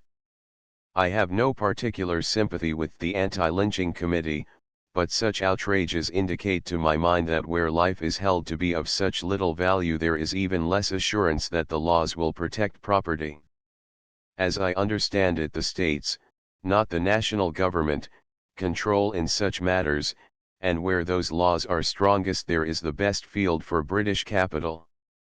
Probably the most bitter attack on the anti-lynching committee has come from the London Times. Those Southern governors who had their bombastic letters published in the Times, with favorable editorial comment, may have had their laugh at the anti-lynchers here too soon. A few days ago, in commenting on an interesting communication from Richard H. Edmonds, editor of the Manufacturer's Record, setting forth the industrial advantages of the southern states, which was published in its columns, the Times says, without in any way countenancing the impertinence of anti-lynching committee, we may say that a state of things in which the killing of Negroes by bloodthirsty mobs is an incident of not unfrequent occurrence is not conducive to success in industry. Its existence, however, is a serious obstacle to the success of the South in industry, for even now Negro labor, which means at best inefficient labor, must be largely relied on there, and its efficiency must be still further diminished by spasmodic terrorism. Those interested in the development of the resources of the southern states, and no one in proportion to his means has shown more faith in the progress of the South than the writer of this article, must take hold of this matter earnestly and intelligently. Sneering at the anti-lynching committee will do no good. Back of them, in fact, if not in form, is the public opinion of Great Britain. Even the Times cannot deny this. It may not be generally known in the United States, but while the Southern and some of the Northern newspapers are making a target of Miss Wells, the young colored woman who started this English movement, and cracking their jokes at the expense of Miss Florence Balgarnie, who, as Honorable Secretary, conducts the committee's correspondence, the strongest sort of sentiment is really at the back of the movement. Here we have crystallized every phase of political opinion. Extreme Unionists like the Duke of Argyll and advanced Home Rulers such as Justin McCarthy, Thomas Byrd, the Labour leader, Herbert Burrows, the Socialist, and Tom Mann, representing all phases of the Labour Party, are cooperating with conservatives like Sir T. Eldon Gorst. But the real strength of this committee is not visible to the casual observer. As a matter of fact, it represents many of the leading and most powerful British journals. A. E. Fletcher is editor of the London Daily Chronicle, P. W. Clayton is prominent in the councils of the London Daily News, Professor James Stewart is Gladstone's great friend and editor of the London Star, William Biles is editor and proprietor of the Bradford Observer, Sir Hugh Gilson-Reid is a leading Birmingham editor. In short, this committee has secured, if not the leading editors, certainly important and warm friends, representing the Manchester Guardian, the Leeds Mercury, the Plymouth Western News, Newcastle Leader, the London Daily Graphic, the Westminster Gazette, the London Echo, a host of minor papers all over the kingdom, and practically the entire religious press of the kingdom. The greatest victory for the anti-lynchers comes this morning in the publication in the London Times of William Lloyd Garrison's letter. This letter will have immense effect here. It may have been printed in full in the United States, but nevertheless I will quote a paragraph which will strengthen the anti-lynchers greatly in their crusade here. A year ago the South derided and resented Northern protests. Today it listens, explains, and apologizes for its uncovered cruelties. Surely a great triumph for a little woman to accomplish. It is the power of truth simply and unreservedly spoken, for her language was inadequate to describe the horrors exposed.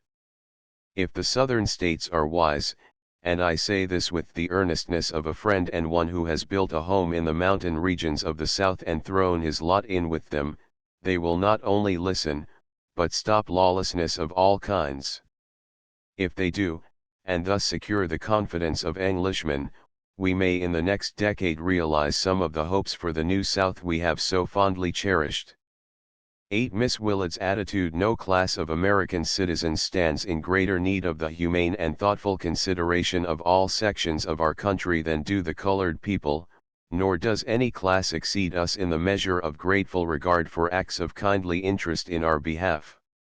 It is, therefore, to us, a matter of keen regret that a Christian organization, so large and influential as the Woman's Christian Temperance Union, should refuse to give its sympathy and support to our oppressed people who ask no further favor than the promotion of public sentiment which shall guarantee to every person accused of crime the safeguard of a fair and impartial trial, and protection from butchery by brutal mobs. Accustomed as we are to the indifference and apathy of Christian people, we would bear this instance of ill fortune in silence, had not Miss Willard gone out of her way to antagonize the cause so dear to our hearts by including in her annual address to the WCTU convention at Cleveland, November 5, 1894, a studied, unjust and wholly unwarranted attack upon our work. In her address Miss Willard said, "The zeal for her race of Miss Ida B. Wells, a bright young colored woman, has, it seems to me, clouded her perception as to who were her friends and well-wishers in all high-minded and legitimate efforts to banish the abomination of lynching and torture from the land of the free and the home of the brave. It is my firm belief that in the statements made by Miss Wells concerning white women having taken the initiative in nameless acts between the races she has put an imputation upon half the white race in this country that is unjust, and, save in the rarest exceptional instances, wholly without foundation. This is the unanimous opinion of the most disinterested and observant leaders of opinion whom I have consulted on the subject, and I do not fear to say that the laudable efforts she is making are greatly handicapped by statements of this kind, nor to urge her as a friend and well-wisher to banish from her vocabulary all such allusions as a source of weakness to the cause she has at heart. This paragraph, brief as it is, contains two statements which have not the slightest foundation in fact. At no time, nor in any place, have I made statements concerning white women having taken the initiative in nameless acts between the races. Further, at no time or place, nor under any circumstance, have I directly or inferentially put an imputation upon half the white race in this country, and I challenge this friend and well-wisher to give proof of the truth of her charge. Miss Willard protests against lynching in one paragraph and then, in the next, deliberately misrepresents my position in order that she may criticize a movement, whose only purpose is to protect our oppressed race from vindictive slander and lynch law. What I have said and what I now repeat in answer to her first charge is, that colored men have been lynched for assault upon women, when the facts were plain that the relationship between the victim lynched and the alleged victim of his assault was voluntary, clandestine, and illicit. For that very reason we maintain, that, in every section of our land, the accused should have a fair, impartial trial, so that a man who is colored shall not be hanged for an offense, which, if he were white, would not be adjudged a crime. Facts cited in another chapter, History of Some Cases of Rape, amply maintain this position. The publication of these facts in defense of the good name of the race casts no imputation upon half the white race in this country, and no such imputation can be inferred except by persons deliberately determined to be unjust. But this is not the only injury which this cause has suffered at the hands of our friend and well-wisher. It has been said that the Women's Christian Temperance Union, the most powerful organization of women in America, was misrepresented by me while I was in England. Miss Willard was in England at the time, and knowing that no such misrepresentation came to her notice, she has permitted that impression to become fixed and widespread, when a word from her would have made the facts plain. I never at any time or place or in any way misrepresented that organization. When asked what concerted action had been taken by churches and great moral agencies in America to put down lynch law, I was compelled in truth to say that no such action had occurred, that pulpit, press and moral agencies in the main were silent and for reasons known to themselves, ignored the awful conditions which to the English people appeared so abhorrent. Then the question was asked what the great moral reformers like Miss Frances Willard and Mr. Moody had done to suppress lynch law, and again I answered nothing.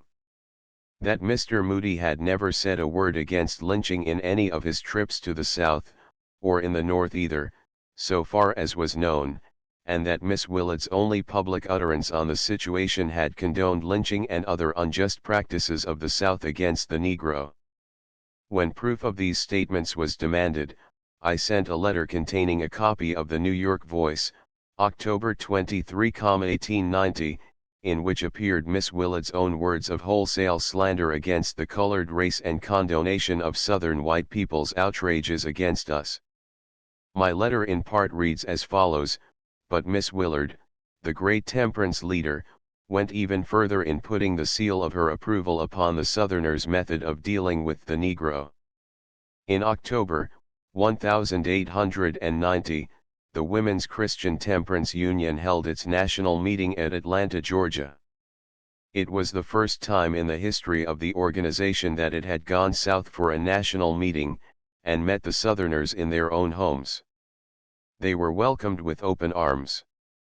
The governor of the state and the legislature gave special audiences in the halls of state legislation to the temperance workers. They set out to capture the Northerners to their way of seeing things, and without troubling to hear the Negro side of the question, these temperance people accepted the white man's story of the problem with which he had to deal. State organizers were appointed that year, who had gone through the Southern states since then, but in obedience to Southern prejudices have confined their work to white persons only. It is only after Negroes are in prison for crimes that efforts of these temperance women are exerted without regard to race, color, or previous condition. No ounce of prevention is used in their case. They are black, and if these women went among the Negroes for this work, the whites would not receive them. Except here and there, are found no temperance workers of the Negro race. The great dark-faced mobs are left the easy prey of the saloon keepers. There was pending in the National Congress at this time a federal election bill, the object being to give the national government control of the national elections in the several states. Had this bill become a law, the Negro, whose vote has been systematically suppressed since 1875 in the southern states, would have had the protection of the national government, and his vote counted. The South would have been no longer solid. The Southerners saw that the balance of power which they unlawfully held in the House of Representatives and the Electoral College, based on the Negro population, would be wrested from them. So they nicknamed the pending elections law the Force Bill, probably because it would force them to disgorge their ill-gotten political gains, and defeated it. While it was being discussed, the question was submitted to Miss Willard, "What do you think of the race problem and the Force Bill?"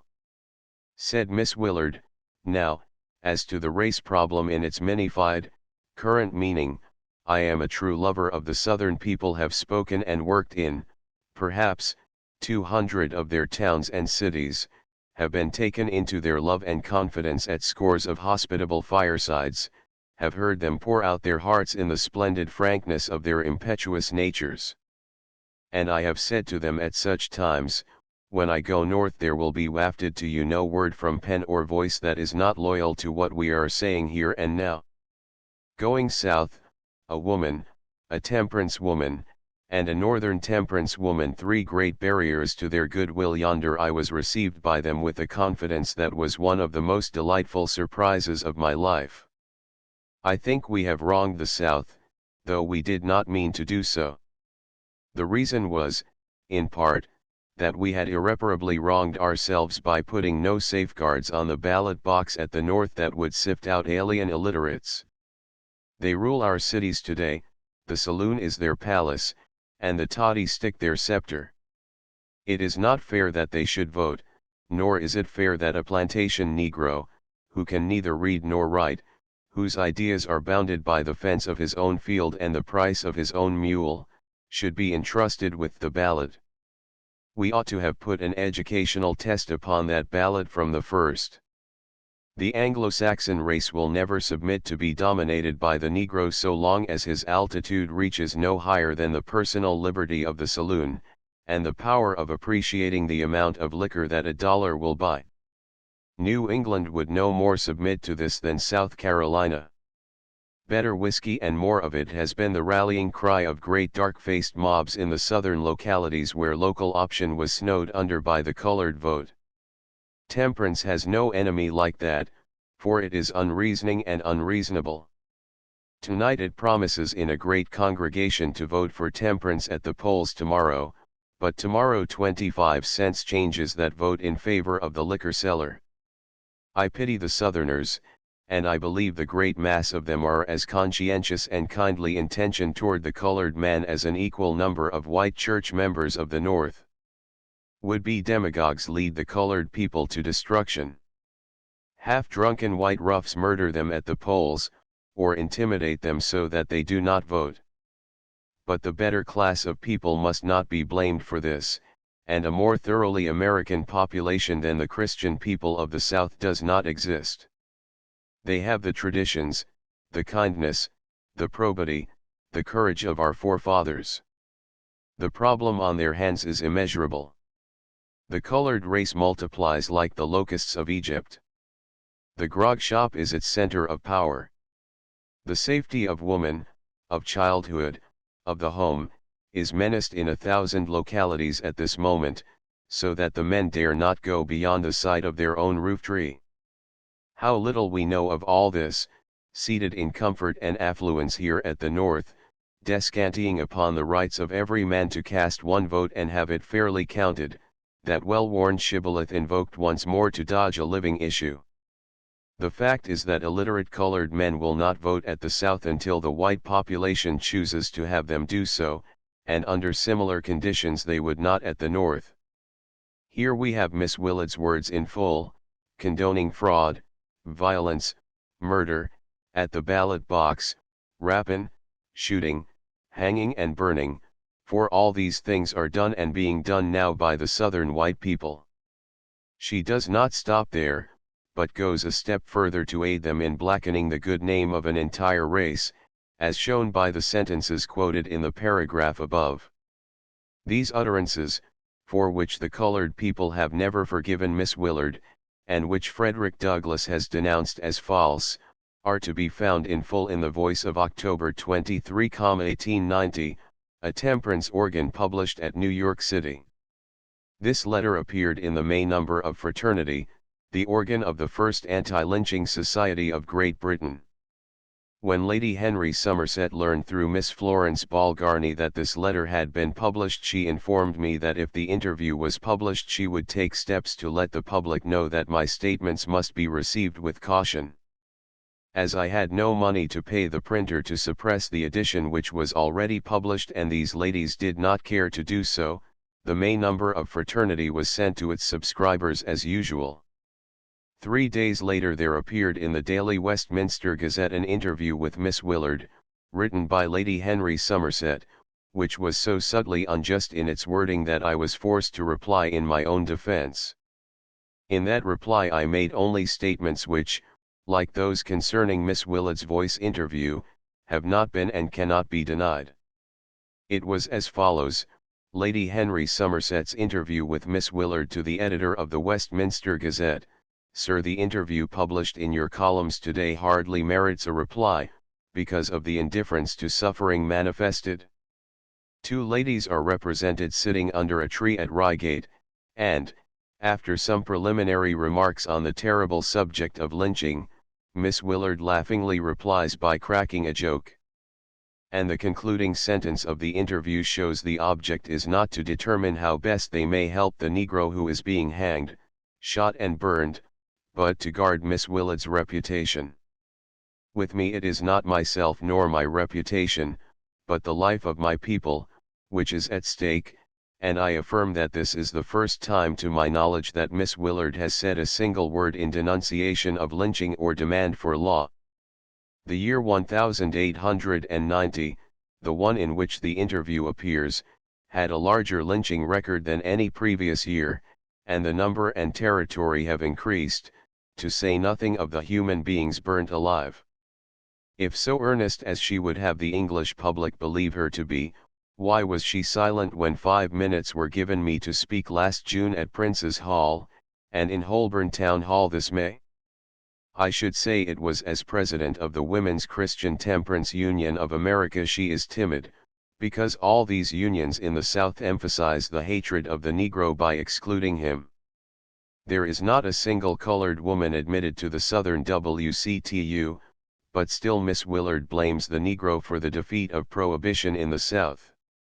Miss Willard quotes from Fraternity, but forgets to add my immediate recognition of her presence on the platform at Holborn Town Hall, when, amidst many other resolutions on temperance and other subjects in which she is interested, time was granted to carry an anti-lynching resolution. I was so thankful for this crumb of her speechless presence that I hurried off to the editor of Fraternity and added a postscript to my article blazonning forth that fact. Any statements I have made concerning Miss Willard are confirmed by the Honorable Frederick Douglass, late United States Minister to Haiti, in a speech delivered by him in Washington in January of this year, which has since been published in a pamphlet. The fact is, Miss Willard is no better or worse than the great bulk of white Americans on the Negro questions. They are all afraid to speak out, and it is only British public opinion which will move them, as I am thankful to see it has already begun to move Miss Willard. I am, etc., May 21, Ida B. Wells. Unable to deny the truth of these assertions, the charge has been made that I have attacked Miss Willard and misrepresented the WCTU. If to state facts is misrepresentation, then I plead guilty to the charge. I said then and repeat now, that in all the 10 terrible years of shooting, hanging and burning of men, women, and children in America, the Women's Christian Temperance Union never suggested one plan or made one move to prevent those awful crimes. If this statement is untrue, the records of that organization would disprove it before the ink is dry. It is clearly an issue of fact, and in all fairness this charge of misrepresentation should either be substantiated or withdrawn. It is not necessary, however, to make any representation concerning the WCTU and the lynching question. The record of that organization speaks for itself. During all the years prior to the agitation begun against lynch law, in which years men, women, and children were scourged, hanged, shot and burned, the WCTU had no word, either of pity or protest. Its great heart, which concerns itself about humanity the world over, was, toward our cause, pulseless as a stone. Let those who deny this speak by the record. Not until after the first British campaign, in 1893, was even a resolution passed by the body which is the self-constituted guardian for God, home, and native land. Nor need we go back to other years. The annual session of that organization held in Cleveland in November, 1894, made a record which confirms and emphasizes the silence charged against it. At that session, earnest efforts were made to secure the adoption of a resolution of protest against lynching. At that very time 2 men were being tried for the murder of 6 colored men who were arrested on charge of barn burning, chained together, and on pretense of being taken to jail, were driven into the woods where they were ambushed and all 6 shot to death. The 6 widows of the butchered men had just finished the most pathetic recital ever heard in any courtroom, and the mute appeal of 27 orphans for justice touched the stoutest hearts. Only 2 weeks prior to the session, Governor Jones of Alabama, in his last message to the retiring state legislature, cited the fact that in the 2 years just past, 9 colored men had been taken from the legal authorities by lynching mobs and butchered in cold blood, and not one of these victims was even charged with an assault upon womanhood. It was thought that this great organization, in face of these facts, would not hesitate to place itself on record in a resolution of protest against this awful brutality towards colored people. Miss Willard gave assurance that such a resolution would be adopted, and that assurance was relied on. The record of the session shows in what good faith that assurance was kept. After recommending an expression against lynch law, the President attacked the anti-lynching movement, deliberately misrepresenting my position, and in her annual address, charging me with a statement I never made. Further than that, when the Committee on Resolutions reported their work, not a word was said against lynching. In the interest of the cause, I smothered the resentment I felt because of the unwarranted and unjust attack of the President, and labored with members to secure an expression of some kind, tending to abate the awful slaughter of my race. A resolution against lynching was introduced by Mrs. Fessenden and read, and then that great Christian body, which in its resolutions had expressed itself in opposition to the social amusement of card-playing, athletic sports and promiscuous dancing, had protested against the licensing of saloons, inveighed against tobacco, pledged its allegiance to the Prohibition Party, and thanked the Populist Party in Kansas, the Republican Party in California and the Democratic Party in the South, wholly ignored the 7 millions of colored people of this country whose plea was for a word of sympathy and support for the movement in their behalf. The resolution was not adopted, and the convention adjourned. In the Union Signal December 6, 1894, among the resolutions is found this one: resolved, that the National W.C.T.U., which has for years counted among its departments that of peace and arbitration, is utterly opposed to all lawless acts in any and all parts of our common lands, and it urges these principles upon the public, praying that the time may speedily come when no human being shall be condemned without due process of law, and when the unspeakable outrages which have so often provoked such lawlessness shall be banished from the world, and childhood, maidenhood, and womanhood shall no more be the victims of atrocities worse than death. This is not the resolution offered by Mrs. Fessenden. She offered the one passed last year by the WCTU, which was a strong unequivocal denunciation of lynching. But she was told by the chairman of the Committee on Resolutions, Mrs. Rounds, that there was already a lynching resolution in the hands of the committee. Mrs. Fessenden yielded the floor on that assurance, and no resolution of any kind against lynching was submitted, and none was voted upon, not even the one above, taken from the columns of the Union Signal, the organ of the national W.C.T.U. Even the wording of this resolution, which was printed by the WCTU, reiterates the false and unjust charge which has been so often made as an excuse for lynchers. Statistics show that less than 1/3 of the lynching victims are hanged, shot and burned alive for unspeakable outrages against womanhood, maidenhood, and childhood, and that nearly 1,000, including women and children, have been lynched upon any pretext whatsoever, and that all have met death upon the unsupported word of white men and women. Despite these facts, this resolution, which was printed, cloaks an apology for lawlessness, in the same paragraph which affects to condemn it, where it speaks of the unspeakable outrages which have so often provoked such lawlessness.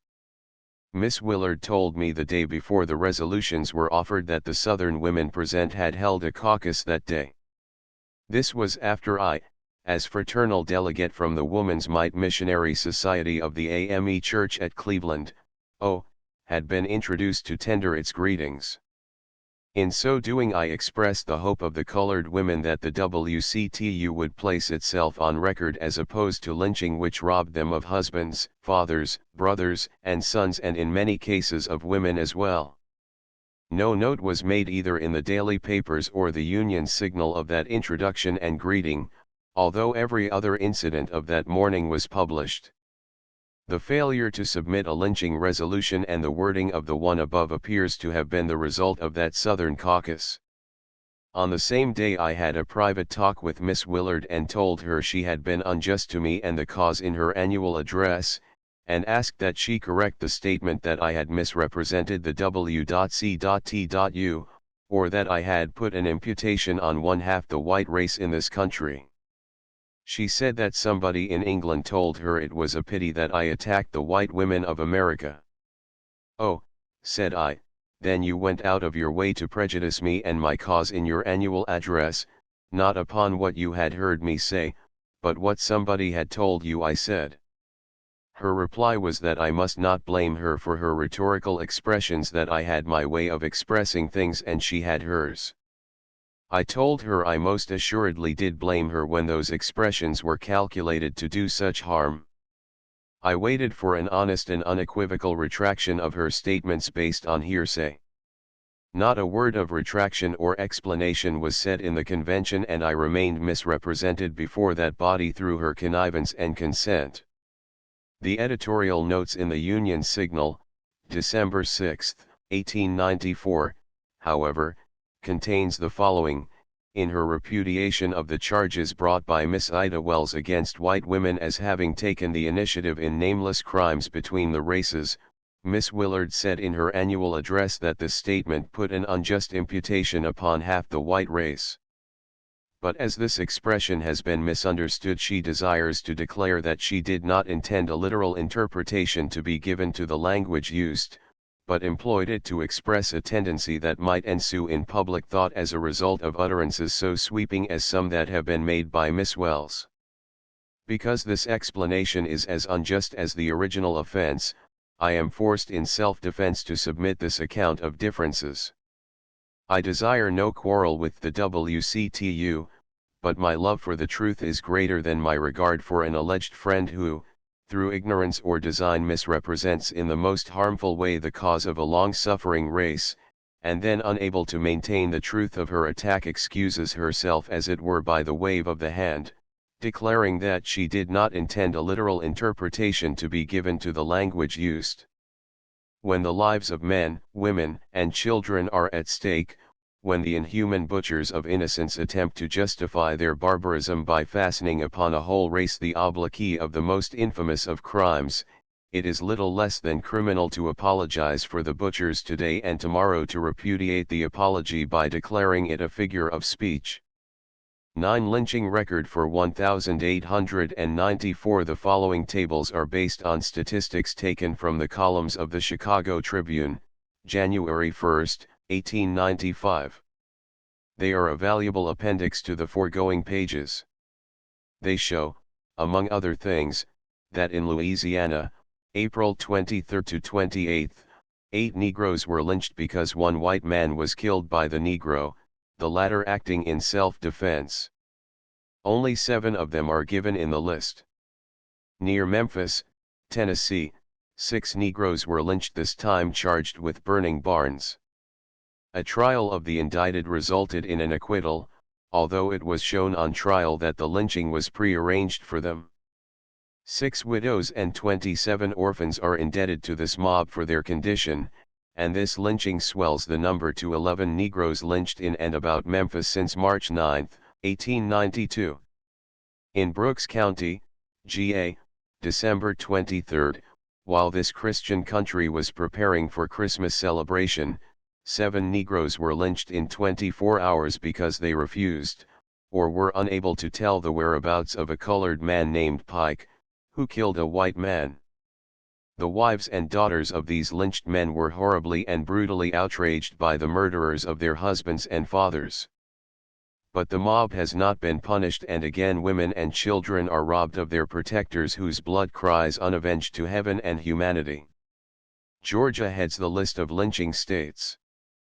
Murder January 9, Samuel Smith, Greenville, Alla, January 11, Sherman Wagoner, Mitchell, IND, January 12, Roscoe Parker, West Union, Ohio, February 7, Henry Bruce, Gulchco, Ark, March 5, Sylvester Rhodes, Collins, G.A., March 15, Richard Puria, Stroudsburg, PA, March 29, Oliver Jackson, Montgomery, Alla, March 30, Cybrick, Fisher's Ferry, Miss, April 14, William Lewis, Lanisen, Alla, April 23, Jefferson Luggle, Cherokee, Kansas, April 23, Samuel Slogate, Tallulah, L.A., April 23, Thomas Claxton, Tallulah, L.A., April 23, David Hawkins, Tallulah, L.A., April 27, Thel Claxton, Tallulah, L.A., April 27, Comp Claxton, Tallulah, L.A., April 27, Scott Harvey, Tallulah, L.A., April 27, Jerry McCly, Tallulah, L.A., May 17, Henry Scott, Jefferson, Texas, May 15, Coate Williams, Pine Grove, FLA, June 2, Jefferson Crawford, Bethesda, SC, June 4, Thondo Underwood, Monroe, LA, June 8, Isaac Kemp, Cape Charles, Virginia, June 13, Lon Hall, Sweet House, Texas, June 13, Bascom Cook, Sweet House, Texas, June 15. Luke Thomas, Biloxi, Miss, June 29, John Williams, Sulphur, Texas, June 29, Ulysses Hayden, Monet, M.O., July 6, Hood, Amite, Miss, July 7, James Bell, Charlotte, Tennessee, September 2, Henderson Hollander, Elkhorn, W. Virginia, September 14, Robert Williams, Concordia Parish, L.A., September 22, Luke Washington, Meghee, Ark, September 22, Richard Washington, Meghee, Ark, September 22, Henry Crobieson, Meghee, Ark, November 10, Lawrence Younger, Lloyd, Virginia, December 17, Unknown Negro, Williamston, SC, December 23, Samuel Taylor, Brooks County, GA, December 23, Charles Frazier, Brooks County, GA, December 23, Samuel Pike, Brooks County, GA, December 22, Harry Sherrard, Brooks County, GA, December 23, Unknown Negro, Brooks County, GA, December 23, Unknown Negro, Brooks County, GA, December 23, Unknown Negro, Brooks County, GA, December 26, Daniel McDonald, Winston County, Miss, December 23, William Carter, Winston County, Miss Rape January 17, John Buckner, Valley Park, M.O., January 21, M.G. Campbell, Jellicoe Mines, Kentucky, January 27, unknown. Verona, M.O., February 11, Henry McCrieg, near Pioneer, Tennessee, April 6, Daniel Aron, Greensboro, GA, April 15, Seymour Newland, Rush, Sylvania, Ohio, April 26, Robert Everts, Jamaica, GA, April 27, James Robinson, Manassas, Virginia, April 27, Benjamin White, Manassas, Virginia, May 15, Nem Young, Ocala, FLA, May 22, unknown, Miller County, GA, June 13, unknown, Blackshear, GA, June 18, Owen Uplile Tree, Forsyth, GA, June 22, Henry Capus, Magnolia, Ark, June 26, Caleb Godley, Bowling Green, Kentucky, June 28.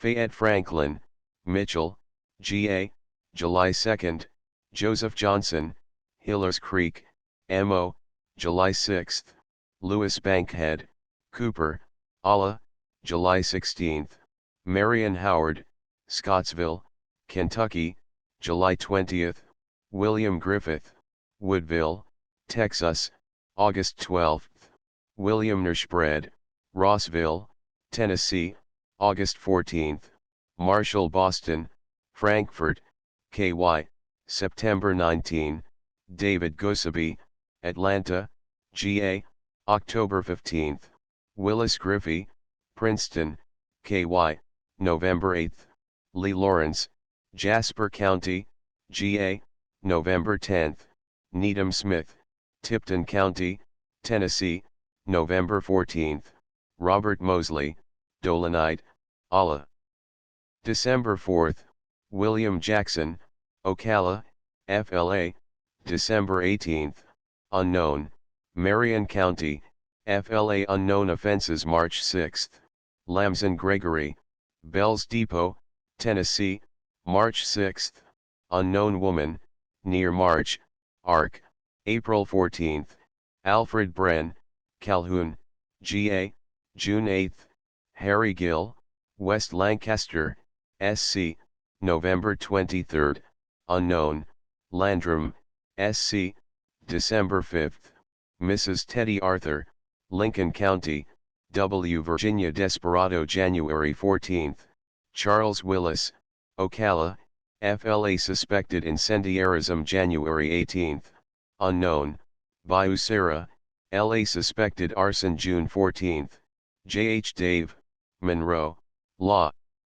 Enticing servant away February 10, Collins, Athens, GA train wrecking February 10, Jesse Dillingham, Smokyville, Texas highway robbery June 3, unknown, Dublin, GA incendiarism November 8, Gabe Knowles, Blackford, Kentucky, November 8, Ulysses Nails, Blackford, Kentucky arson December 20, James Allen, Brownsville, Texas assault December 23, George King, New Orleans, LA no offense December 28, Scott Sherman, Morehouse Parish, LA burglary May 29, Henry Smith, Clinton, Miss, May 29, William James, Clinton, Miss alleged rape June 4, Reddy Murdoch, Yazoo, Miss attempted rape July 14,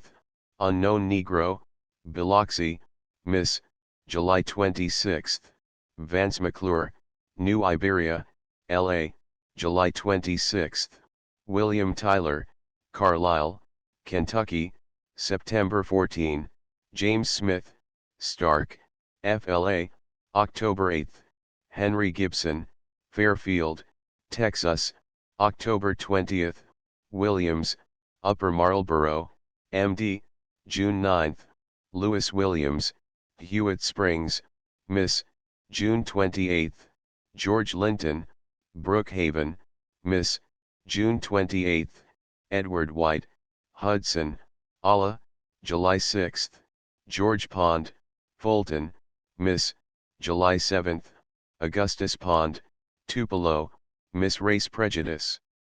June 10, Mark Jacobs, Bienville, LA, July 24, unknown woman, Sampson County, Miss introducing smallpox June 10, James Perry, Knoxville, Ark kidnapping March 2, Lentage, Harland County, Kentucky conspiracy May 29, J.T. Burgess, Palatka, FLA horse stealing June 20, Archie Haynes, Mason County, Kentucky, June 20, Bert Haynes, Mason County, Kentucky, June 20, William Haynes, Mason County, Kentucky writing letter to white woman May 9, unknown Negro, West Texas. Giving information July 12, James Nelson, Abbeville, SC Stealing January 5, Alfred Davis, Live Oak County, Ark Larceny April 18, Henry Montgomery, Lewisburg, Tennessee Political Causes July 19, John Brownlee, Oxford, Allah Conjuring July 20, Alan Myers, Rankin County, Miss Attempted Murder June 1, Frank Ballard, Jackson, Tennessee Alleged Murder April 5, Negro, near Selma, Allah, April 5, Negro, near Selma, Allah Without Cause May 17, Samuel Wood, Gate City, Virginia Barn Burning April 22, Thomas Black. Tuscumbia, Allah, April 22, John Williams, Tuscumbia, Allah, April 22, Tony Johnson, Tuscumbia, Allah, July 14, William Bell, Dixon, Tennessee, September 1, Daniel Hawkins, Millington, Tennessee, September 1, Robert Haynes, Millington, Tennessee, September 1, Warner Williams, Millington, Tennessee, September 1, Edward Hall, Millington, Tennessee, September 1, John Haynes, Millington, Tennessee, September 1, Graham White, Millington, Tennessee asking white woman to marry him May 23, William Brooks, Gales Line, Ark offenses charged for lynching. Suspected arson, 2, stealing, 1, political causes, 1, murder, 45, rape, 29, desperado, 1, suspected incendiarism, 1, train wrecking, 1, enticing servant away, 1, kidnapping, 1, unknown offense, 6, larceny, 1, barn burning, 10, writing letters to a white woman, 1, without cause, 1, burglary, 1, asking white woman to marry, 1, conspiracy, 1, attempted murder, 1, horse stealing, 3, highway robbery, 1, alleged rape, 1, attempted rape, 11, race prejudice, 2, introducing smallpox, 1, giving information, 1, conjuring, 1, incendiarism, 2, arson, 1, assault, 1, no offense, 1, alleged murder, 2, total, colored, 134. Lynching states Mississippi, 15, Arkansas, 8, Virginia, 5, Tennessee, 15, Alabama, 12, Kentucky, 12, Texas, 9, Georgia, 19, South Carolina, 5, Florida, 7, Louisiana, 15, Missouri, 4, Ohio, 2, Maryland, 1, West Virginia, 2, Indiana, 1, Kansas, 1, Pennsylvania, 1. Lynching by the month January 11th, February 17th, March 8th, April, 36, May 16th, June 31st, July 21st, August 4th, September 17th, October 7th, November 9th, December 20th, total colored and white, 197. Women lynched July 24th, unknown woman, race prejudice, Sampson County, Miss, March 6th, unknown, woman, unknown offense, March, Ark, December 5th, Mrs. Teddy Arthur, unknown cause, Lincoln County, W. Virginia 10. The remedy. It is a well-established principle of law that every wrong has a remedy. Herein rests our respect for law. The Negro does not claim that all of the 1,000 black men, women, and children, who have been hanged, shot and burned alive during the past 10 years, were innocent of the charges made against them. We have associated too long with the white man not to have copied his vices as well as his virtues. but we do insist that the punishment is not the same for both classes of criminals. In lynching, opportunity is not given the Negro to defend himself against the unsupported accusations of white men and women. The word of the accuser is held to be true, and the excited bloodthirsty mob demands that the rule of law be reversed, and instead of proving the accused to be guilty, the victim of their hate and revenge must prove himself innocent. No evidence he can offer will satisfy the mob, he is bound hand and foot and swung into eternity. Then, to excuse its infamy, the mob almost invariably reports the monstrous falsehood that its victim made a full confession before he was hanged. With all military, legal, and political power in their hands, only 2 of the lynching states have attempted a check by exercising the power which is theirs. Mayor Trout, of Roanoke, Virginia, called out the militia in 1893, to protect a Negro prisoner, and in so doing 9 men were killed and a number wounded. Then the mayor and militia withdrew, left the Negro to his fate, and he was promptly lynched. The businessmen realized the blow to the towns, were given light sentences, the highest being one of 12 financial interests, called the mayor home. The grand jury indicted and prosecuted the ringleaders of the mob. They months in state prison. The day he arrived at the penitentiary, he was pardoned by the governor of the state. The only other real attempt made by the authorities to protect a prisoner of the law, and which was more successful, was that of Governor McKinley, of Ohio, who sent the militia to Washington Courthouse, in October, 1894, and 5 men were killed and 20 wounded in maintaining the principle that the law must be upheld. In South Carolina, in April, 1893, Governor Tillman aided the mob by yielding up to be killed, a prisoner of the law, who had voluntarily placed himself under the governor's protection.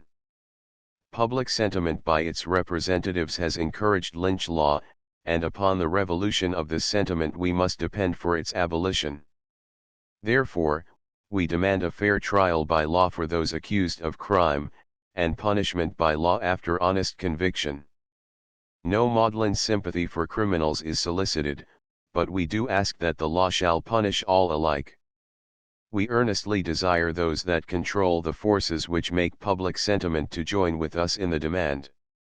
Surely the humanitarian spirit of this country, which reaches out to denounce the treatment of the Russian Jews, the Armenian Christians, the laboring poor of Europe, the Siberian exiles and the native women of India, will not longer refuse to lift its voice on this subject. If it were known that the cannibals or the savage Indians had burned 3 human beings alive in the past 2 years, the whole of Christendom would be roused, to devise ways and means to put a stop to it. Can you remain silent and inactive when such things are done in our own community and country? Is your duty to humanity in the United States less binding? What can you do, reader, to prevent lynching, to thwart anarchy and promote law and order throughout our land? First, you can help disseminate the facts contained in this book by bringing them to the knowledge of everyone with whom you come in contact, to the end that public sentiment may be revolutionized. Let the facts speak for themselves, with you as a medium. 2d You can be instrumental in having churches, missionary societies, y.m.c.as, w.c.t.us and all Christian and moral forces in connection with your religious and social life, pass resolutions of condemnation and protest every time a lynching takes place, and see that they are sent to the place where these outrages occur. 3d Bring to the intelligent consideration of Southern people the refusal of capital to invest where lawlessness and mob violence hold sway. Many labor organizations have declared by resolution that they would avoid lynch-infested localities as they would the pestilence when seeking new homes. If the South wishes to build up its waste places quickly, there is no better way than to uphold the majesty of the law by enforcing obedience to the same, and meting out the same punishment to all classes of criminals, white as well as black. Equality before the law, must become a fact as well as a theory before America is truly the land of the free and the home of the brave. 4. Think and act on independent lines in this behalf, remembering that after all, it is the white man's civilization and the white man's government which are on trial. This crusade will determine whether that civilization can maintain itself by itself, or whether anarchy shall prevail, whether this nation shall write itself down a success at self-government, or in deepest humiliation admit its failure complete, whether the precepts and theories of Christianity are professed and practiced by American white people as golden rules of thought and action, or adopted as a system of morals to be preached to, heathen until they attain to the intelligence which needs the system of lynch law. 5th Congressman Blair offered a resolution in the House of Representatives, August, 1894. The organized life of the country can speedily make this a law by sending resolutions to Congress endorsing Mr. Blair's bill and asking Congress to create the commission. In no better way can the question be settled, and the Negro does not fear the issue. The following is the resolution: resolved, by the House of Representatives and Senate in Congress assembled, that the Committee on Labor be instructed to investigate and report the number, location, and date of all alleged assaults by males upon females throughout the country during the 10 years last preceding the passing of this joint resolution, for or on account of which organized but unlawful violence has been inflicted or attempted to be inflicted. Also to ascertain and report all facts of organized but unlawful violence to the person, with the attendant facts and circumstances, which have been inflicted upon accused persons alleged to have been guilty of crimes punishable by due process of law which have taken place in any part of the country within the 10 years last preceding the passage of this resolution. Such investigation shall be made by the usual methods and agencies of the Department of Labor, and report made to Congress as soon as the work can be satisfactorily done, and the sum of $25,000, or so much thereof as may be necessary, is hereby appropriated to pay the expenses out of any money in the Treasury not otherwise appropriated. The belief has been constantly expressed in England that in the United States, which has produced W. M. Lloyd Garrison, Henry Ward Beecher, James Russell Lowell, John G. Whittier and Abraham Lincoln, there must be those of their descendants who would take hold of the work of inaugurating an era of law and order. The colored people of this country who have been loyal to the flag believe the same, and strong in that belief have begun this crusade. To those who still feel they have no obligation in the matter, we commend the following lines of Lowell on freedom. Men, whose boast it is that ye come of fathers brave and free, if there breathe on earth a slave, are ye truly free and brave? If ye do not feel the chain, when it works a brother's pain, are ye not base slaves indeed, slaves unworthy to be freed? Women, who shall one day bear sons to breathe New England air, if ye hear without a blush, deeds to make the roused blood rush like red lava through your veins, for your sisters now in chains answer.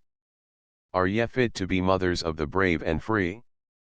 Is true freedom but to break fetters for our own dear sake, and, with leathern hearts, forget that we owe mankind a debt?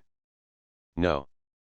True freedom is to share all the chains our brothers wear, and, with heart and hand, to be earnest to make others free.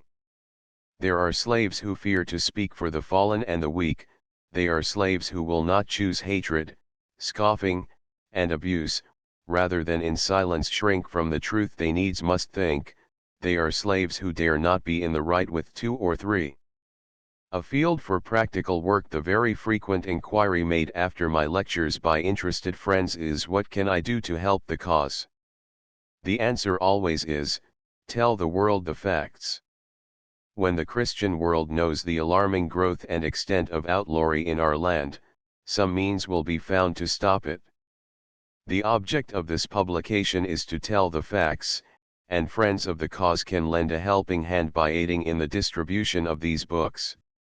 When I present our cause to a minister, editor, lecturer, or representative of any moral agency, the first demand is for facts and figures. Plainly, I cannot then hand out a book with a 25-cent tariff on the information contained. This would be only a new method in the book agent's art. In all such cases it is a pleasure to submit this book for investigation, with the certain assurance of gaining a friend to the cause. There are many agencies which may be enlisted in our cause by the general circulation of the facts herein contained. The preachers, teachers, editors, and humanitarians of the white race, at home and abroad, must have facts laid before them, and it is our duty to supply these facts. The Central Anti-Lynching League, Room 9, 128, Clark Street, Chicago, has established a free distribution fund, the work of which can be promoted by all who are interested in this work. Anti-lynching leagues, societies, and individuals can order books from this fund at agents' rates. The books will be sent to their order, or, if desired, will be distributed by the League among those whose cooperative aid we so greatly need. The writer hereof assures prompt distribution of books according to order, and public acknowledgement of all orders through the public press. End of the Project Gutenberg ebook. The Red Record updated editions will replace the previous one. The old editions will be renamed. Creating the works from print editions not protected by U.S. copyright law means that no one owns a United States copyright in these works, so the Foundation, and you, can copy and distribute it in the United States without permission and without paying copyright royalties. Special rules, set forth in the general terms of use part of this license, apply to copying and distributing Project Gutenberg trademark electronic works to protect the Project Gutenberg trademark concept and trademark. Project Gutenberg is a registered trademark, and may not be used if you charge for an ebook, except by following the terms of the trademark license, including paying royalties for use of the Project Gutenberg trademark. If you do not charge anything for copies of this ebook, complying with the trademark license is very easy. You may use this ebook for nearly any purpose, such as creation of derivative works, reports, performances, and research. Project Gutenberg ebooks may be modified and printed and given away. You may do practically anything in the United States with ebooks not protected by U.S. copyright law. Redistribution is subject to the trademark license, especially commercial redistribution. Start, full license. The full Project Gutenberg license. Please read this before you distribute or use this work to protect the Project Gutenberg trademark mission of promoting the free distribution of electronic works, by using or distributing this work, or any other work associated in any way with the phrase Project Gutenberg. You agree to comply with all the terms of the full Project Gutenberg trademark license available with this file or online at www.gutenberg.org/license. Section 1. General Terms of Use and Redistributing Project Gutenberg Trademark Electronic Works 1.a. By reading or using any part of this Project Gutenberg trademark electronic work, you indicate that you have read, understand, agree to and accept all the terms of this license and intellectual property, trademark/copyright, agreement. If you do not agree to abide by all the terms of this agreement, you must cease using and return or destroy all copies of Project Gutenberg trademark electronic works in your possession. If you paid a fee for obtaining a copy of or access to a Project Gutenberg trademark electronic work and you do not agree to be bound by the terms of this agreement, you may obtain a refund from the person or entity to whom you paid the fee as set forth in paragraph 1.e.8. 1.b. Project Gutenberg is a registered trademark. It may only be used on or associated in any way with an electronic work by people who agree to be bound by the terms of this agreement. There are a few things that you can do with most Project Gutenberg trademark electronic works even without complying with the full terms of this agreement. See paragraph 1.c below. There are a lot of things you can do with Project Gutenberg trademark electronic works if you follow the terms of this agreement and help preserve free future access to Project Gutenberg trademark electronic works. See paragraph 1.e below. 1.c. The Project Gutenberg Literary Archive Foundation, the Foundation or PGLOF, owns a compilation copyright in the collection of Project Gutenberg trademark electronic works. Nearly all the individual works in the collection are in the public domain in the United States. If an individual work is unprotected by copyright law in the United States and you are located in the United States, we do not claim a right to prevent you from copying, distributing, performing, displaying, or creating derivative works based on the work as long as all references to Project Gutenberg are removed. Of course, we hope that you will support the Project Gutenberg trademark mission of promoting free access to electronic works by freely sharing Project Gutenberg trademark works in compliance with the terms of this agreement for keeping the Project Gutenberg trademark name associated with the work. You can easily comply with the terms of this agreement by keeping this work in the same format with its attached full Project Gutenberg trademark license when you share it without charge with others. 1.d. The copyright laws of the place where you are located also govern what you can do with this work. Copyright laws in most countries are in a constant state of change. If you are outside the United States, check the laws of your country in addition to the terms of this agreement before downloading, copying, displaying, performing, distributing or creating derivative works based on this work or any other Project Gutenberg trademark work. The Foundation makes no representations concerning the copyright status of any work in any country other than the United States. 1.e Unless you have removed all references to Project Gutenberg, 1.e.1. The following sentence, with active links to, or other immediate access to, the full Project Gutenberg trademark license must appear prominently whenever any copy of a Project Gutenberg trademark work, any work on which the phrase Project Gutenberg appears, or with which the phrase Project Gutenberg is associated, is accessed, displayed, performed, viewed, copied or distributed. This ebook is for the use of anyone anywhere in the United States and most other parts of the world at no cost and with almost no restrictions whatsoever. You may copy it, give it away or reuse it under the terms of the Project Gutenberg license included with this ebook or online at www.gutenberg.org. If you are not located in the United States, you will have to check the laws of the country where you are located before using this ebook. 1.e.2. If an individual Project Gutenberg trademark electronic work is derived from texts not protected by U.S. copyright law, does not contain a notice indicating that it is posted with permission of the copyright holder, the work can be copied and distributed to anyone in the United States without paying any fees or charges. If you are redistributing or providing access to a work with the phrase Project Gutenberg associated with or appearing on the work, you must comply either with the requirements of paragraphs 1.e.1 through 1.e.7 or obtain permission for the use of the work and the Project Gutenberg trademark as set forth in paragraphs 1.e.8 or 1.e.9. 1.e.3. If an individual Project Gutenberg trademark electronic work is posted with the permission of the copyright holder, your use and distribution must comply with both paragraphs 1.e.1 through 1.e.7 and any additional terms imposed by the copyright holder. Additional terms will be linked to the Project Gutenberg trademark license for all works posted with the permission of the copyright holder found at the beginning of this work. 1.e.4.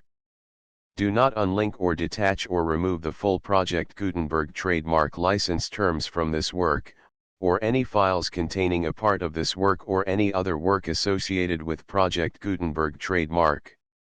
1.e.5. Do not copy, display, perform, distribute or redistribute this electronic work, or any part of this electronic work, without prominently displaying the sentence set forth in paragraph 1.e.1 with active links or immediate access to the full terms of the Project Gutenberg trademark license. 1.e.6.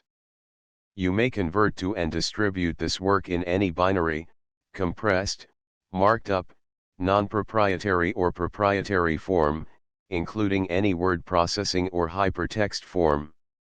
However, if you provide access to or distribute copies of a Project Gutenberg trademark work in a format other than plain vanilla ASCII or other format used in the official version posted on the official Project Gutenberg trademark website, www.gutenberg.org, you must, at no additional cost, fee, or expense to the user, provide a copy, a means of exporting a copy, or a means of obtaining a copy upon request, of the work in its original plain vanilla ASCII or other form. Any alternate format must include the full Project Gutenberg trademark license as specified in paragraph 1.e.1. 1.e.7. Do not charge a fee for access to, viewing, displaying, performing, copying or distributing any Project Gutenberg trademark works unless you comply with paragraph 1.e.8 or 1.e.9. 1.e.8. You may charge a reasonable fee for copies of or providing access to or distributing Project Gutenberg trademark electronic works provided that, you pay a royalty fee of 20% of the gross profits you derive from the use of Project Gutenberg trademark works calculated using the method you already use to calculate your applicable taxes. The fee is owed to the owner of the Project Gutenberg trademark, but he has agreed to donate royalties under this paragraph to the Project Gutenberg Literary Archive Foundation. Royalty payments must be paid within 60 days following each date on which you prepare, or are legally required to prepare, your periodic tax returns.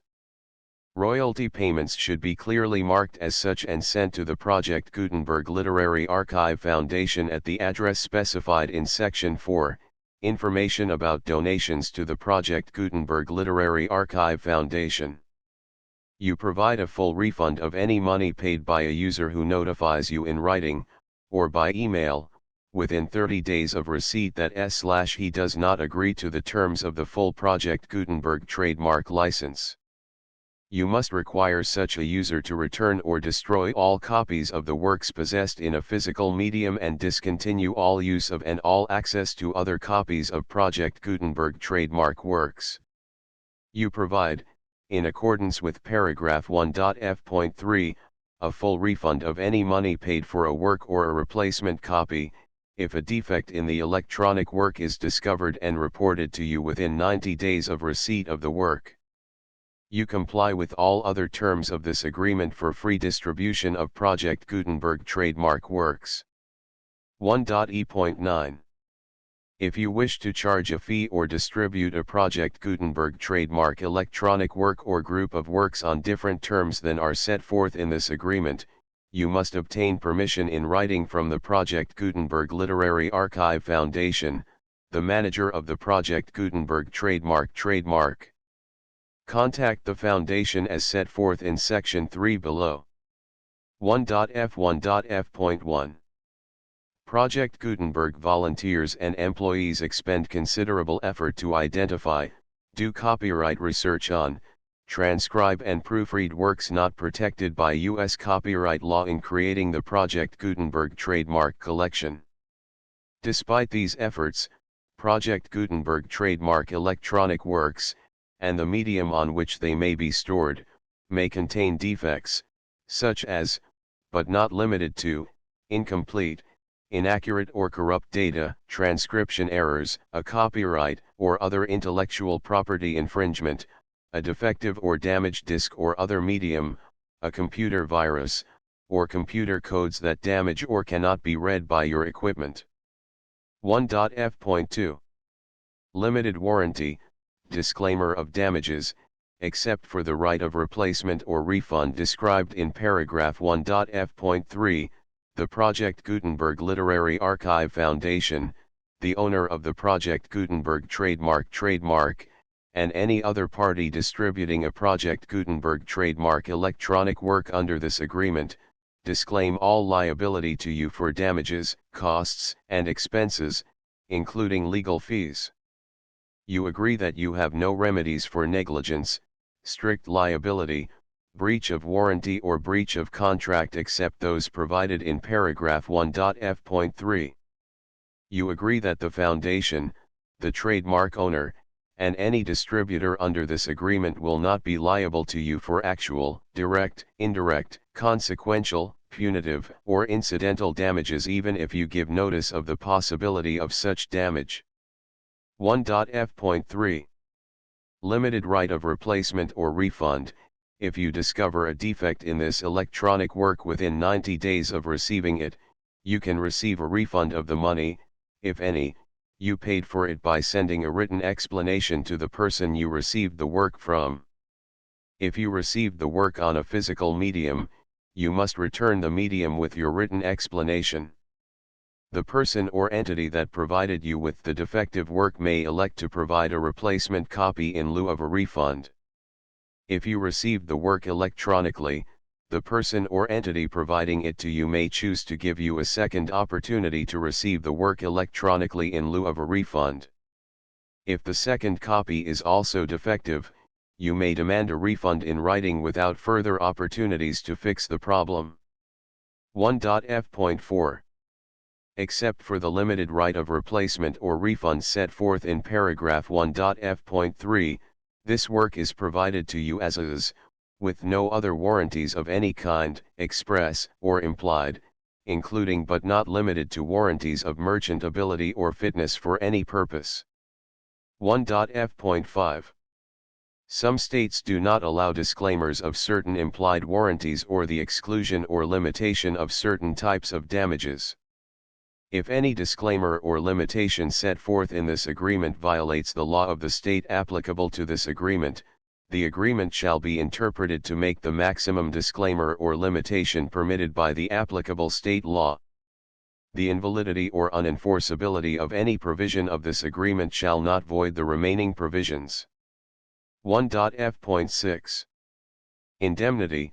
You agree to indemnify and hold the foundation, the trademark owner, any agent or employee of the foundation, anyone providing copies of Project Gutenberg trademark electronic works in accordance with this agreement, and any volunteers associated with the production, promotion, and distribution of Project Gutenberg trademark electronic works, harmless from all liability, costs, and expenses, including legal fees, that arise directly or indirectly from any of the following which you do or cause to occur. A. Distribution of this or any Project Gutenberg trademark work. B. Alteration, modification, or additions or deletions to any Project Gutenberg trademark work, and C. Any defect you cause. Section 2. Information about the mission of Project Gutenberg trademark. Project Gutenberg trademark is synonymous with the free distribution of electronic works in formats readable by the widest variety of computers including obsolete, old, middle-aged, and new computers. It exists because of the efforts of hundreds of volunteers and donations from people in all walks of life. Volunteers and financial support to provide volunteers with the assistance they need are critical to reaching Project Gutenberg trademark's goals and ensuring that the Project Gutenberg trademark collection will remain freely available for generations to come. In 2001, the Project Gutenberg Literary Archive Foundation was created to provide a secure and permanent future for Project Gutenberg trademark and future generations. To learn more about the Project Gutenberg Literary Archive Foundation and how your efforts and donations can help, see sections 3 and 4 and the Foundation information page at www.gutenberg.org. Section 3. Information about the Project Gutenberg Literary Archive Foundation. The Project Gutenberg Literary Archive Foundation is a non-profit 501(c)(3) educational corporation organized under the laws of the state of Mississippi and granted tax-exempt status by the Internal Revenue Service. The Foundation's IN or Federal Tax Identification Number is 64-6221541. Contributions to the Project Gutenberg Literary Archive Foundation are tax-deductible to the full extent permitted by U.S. federal laws and your state's laws. The Foundation's business office is located at 809 North 1500 West, Salt Lake City, Utah 841168015961887.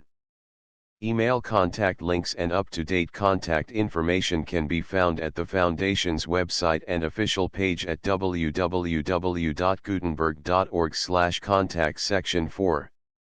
Information about donations to the Project Gutenberg Literary Archive Foundation. Project Gutenberg trademark depends upon and cannot survive without widespread public support and donations to carry out its mission of increasing the number of public domain and licensed works that can be freely distributed in machine-readable form accessible by the widest array of equipment including outdated equipment.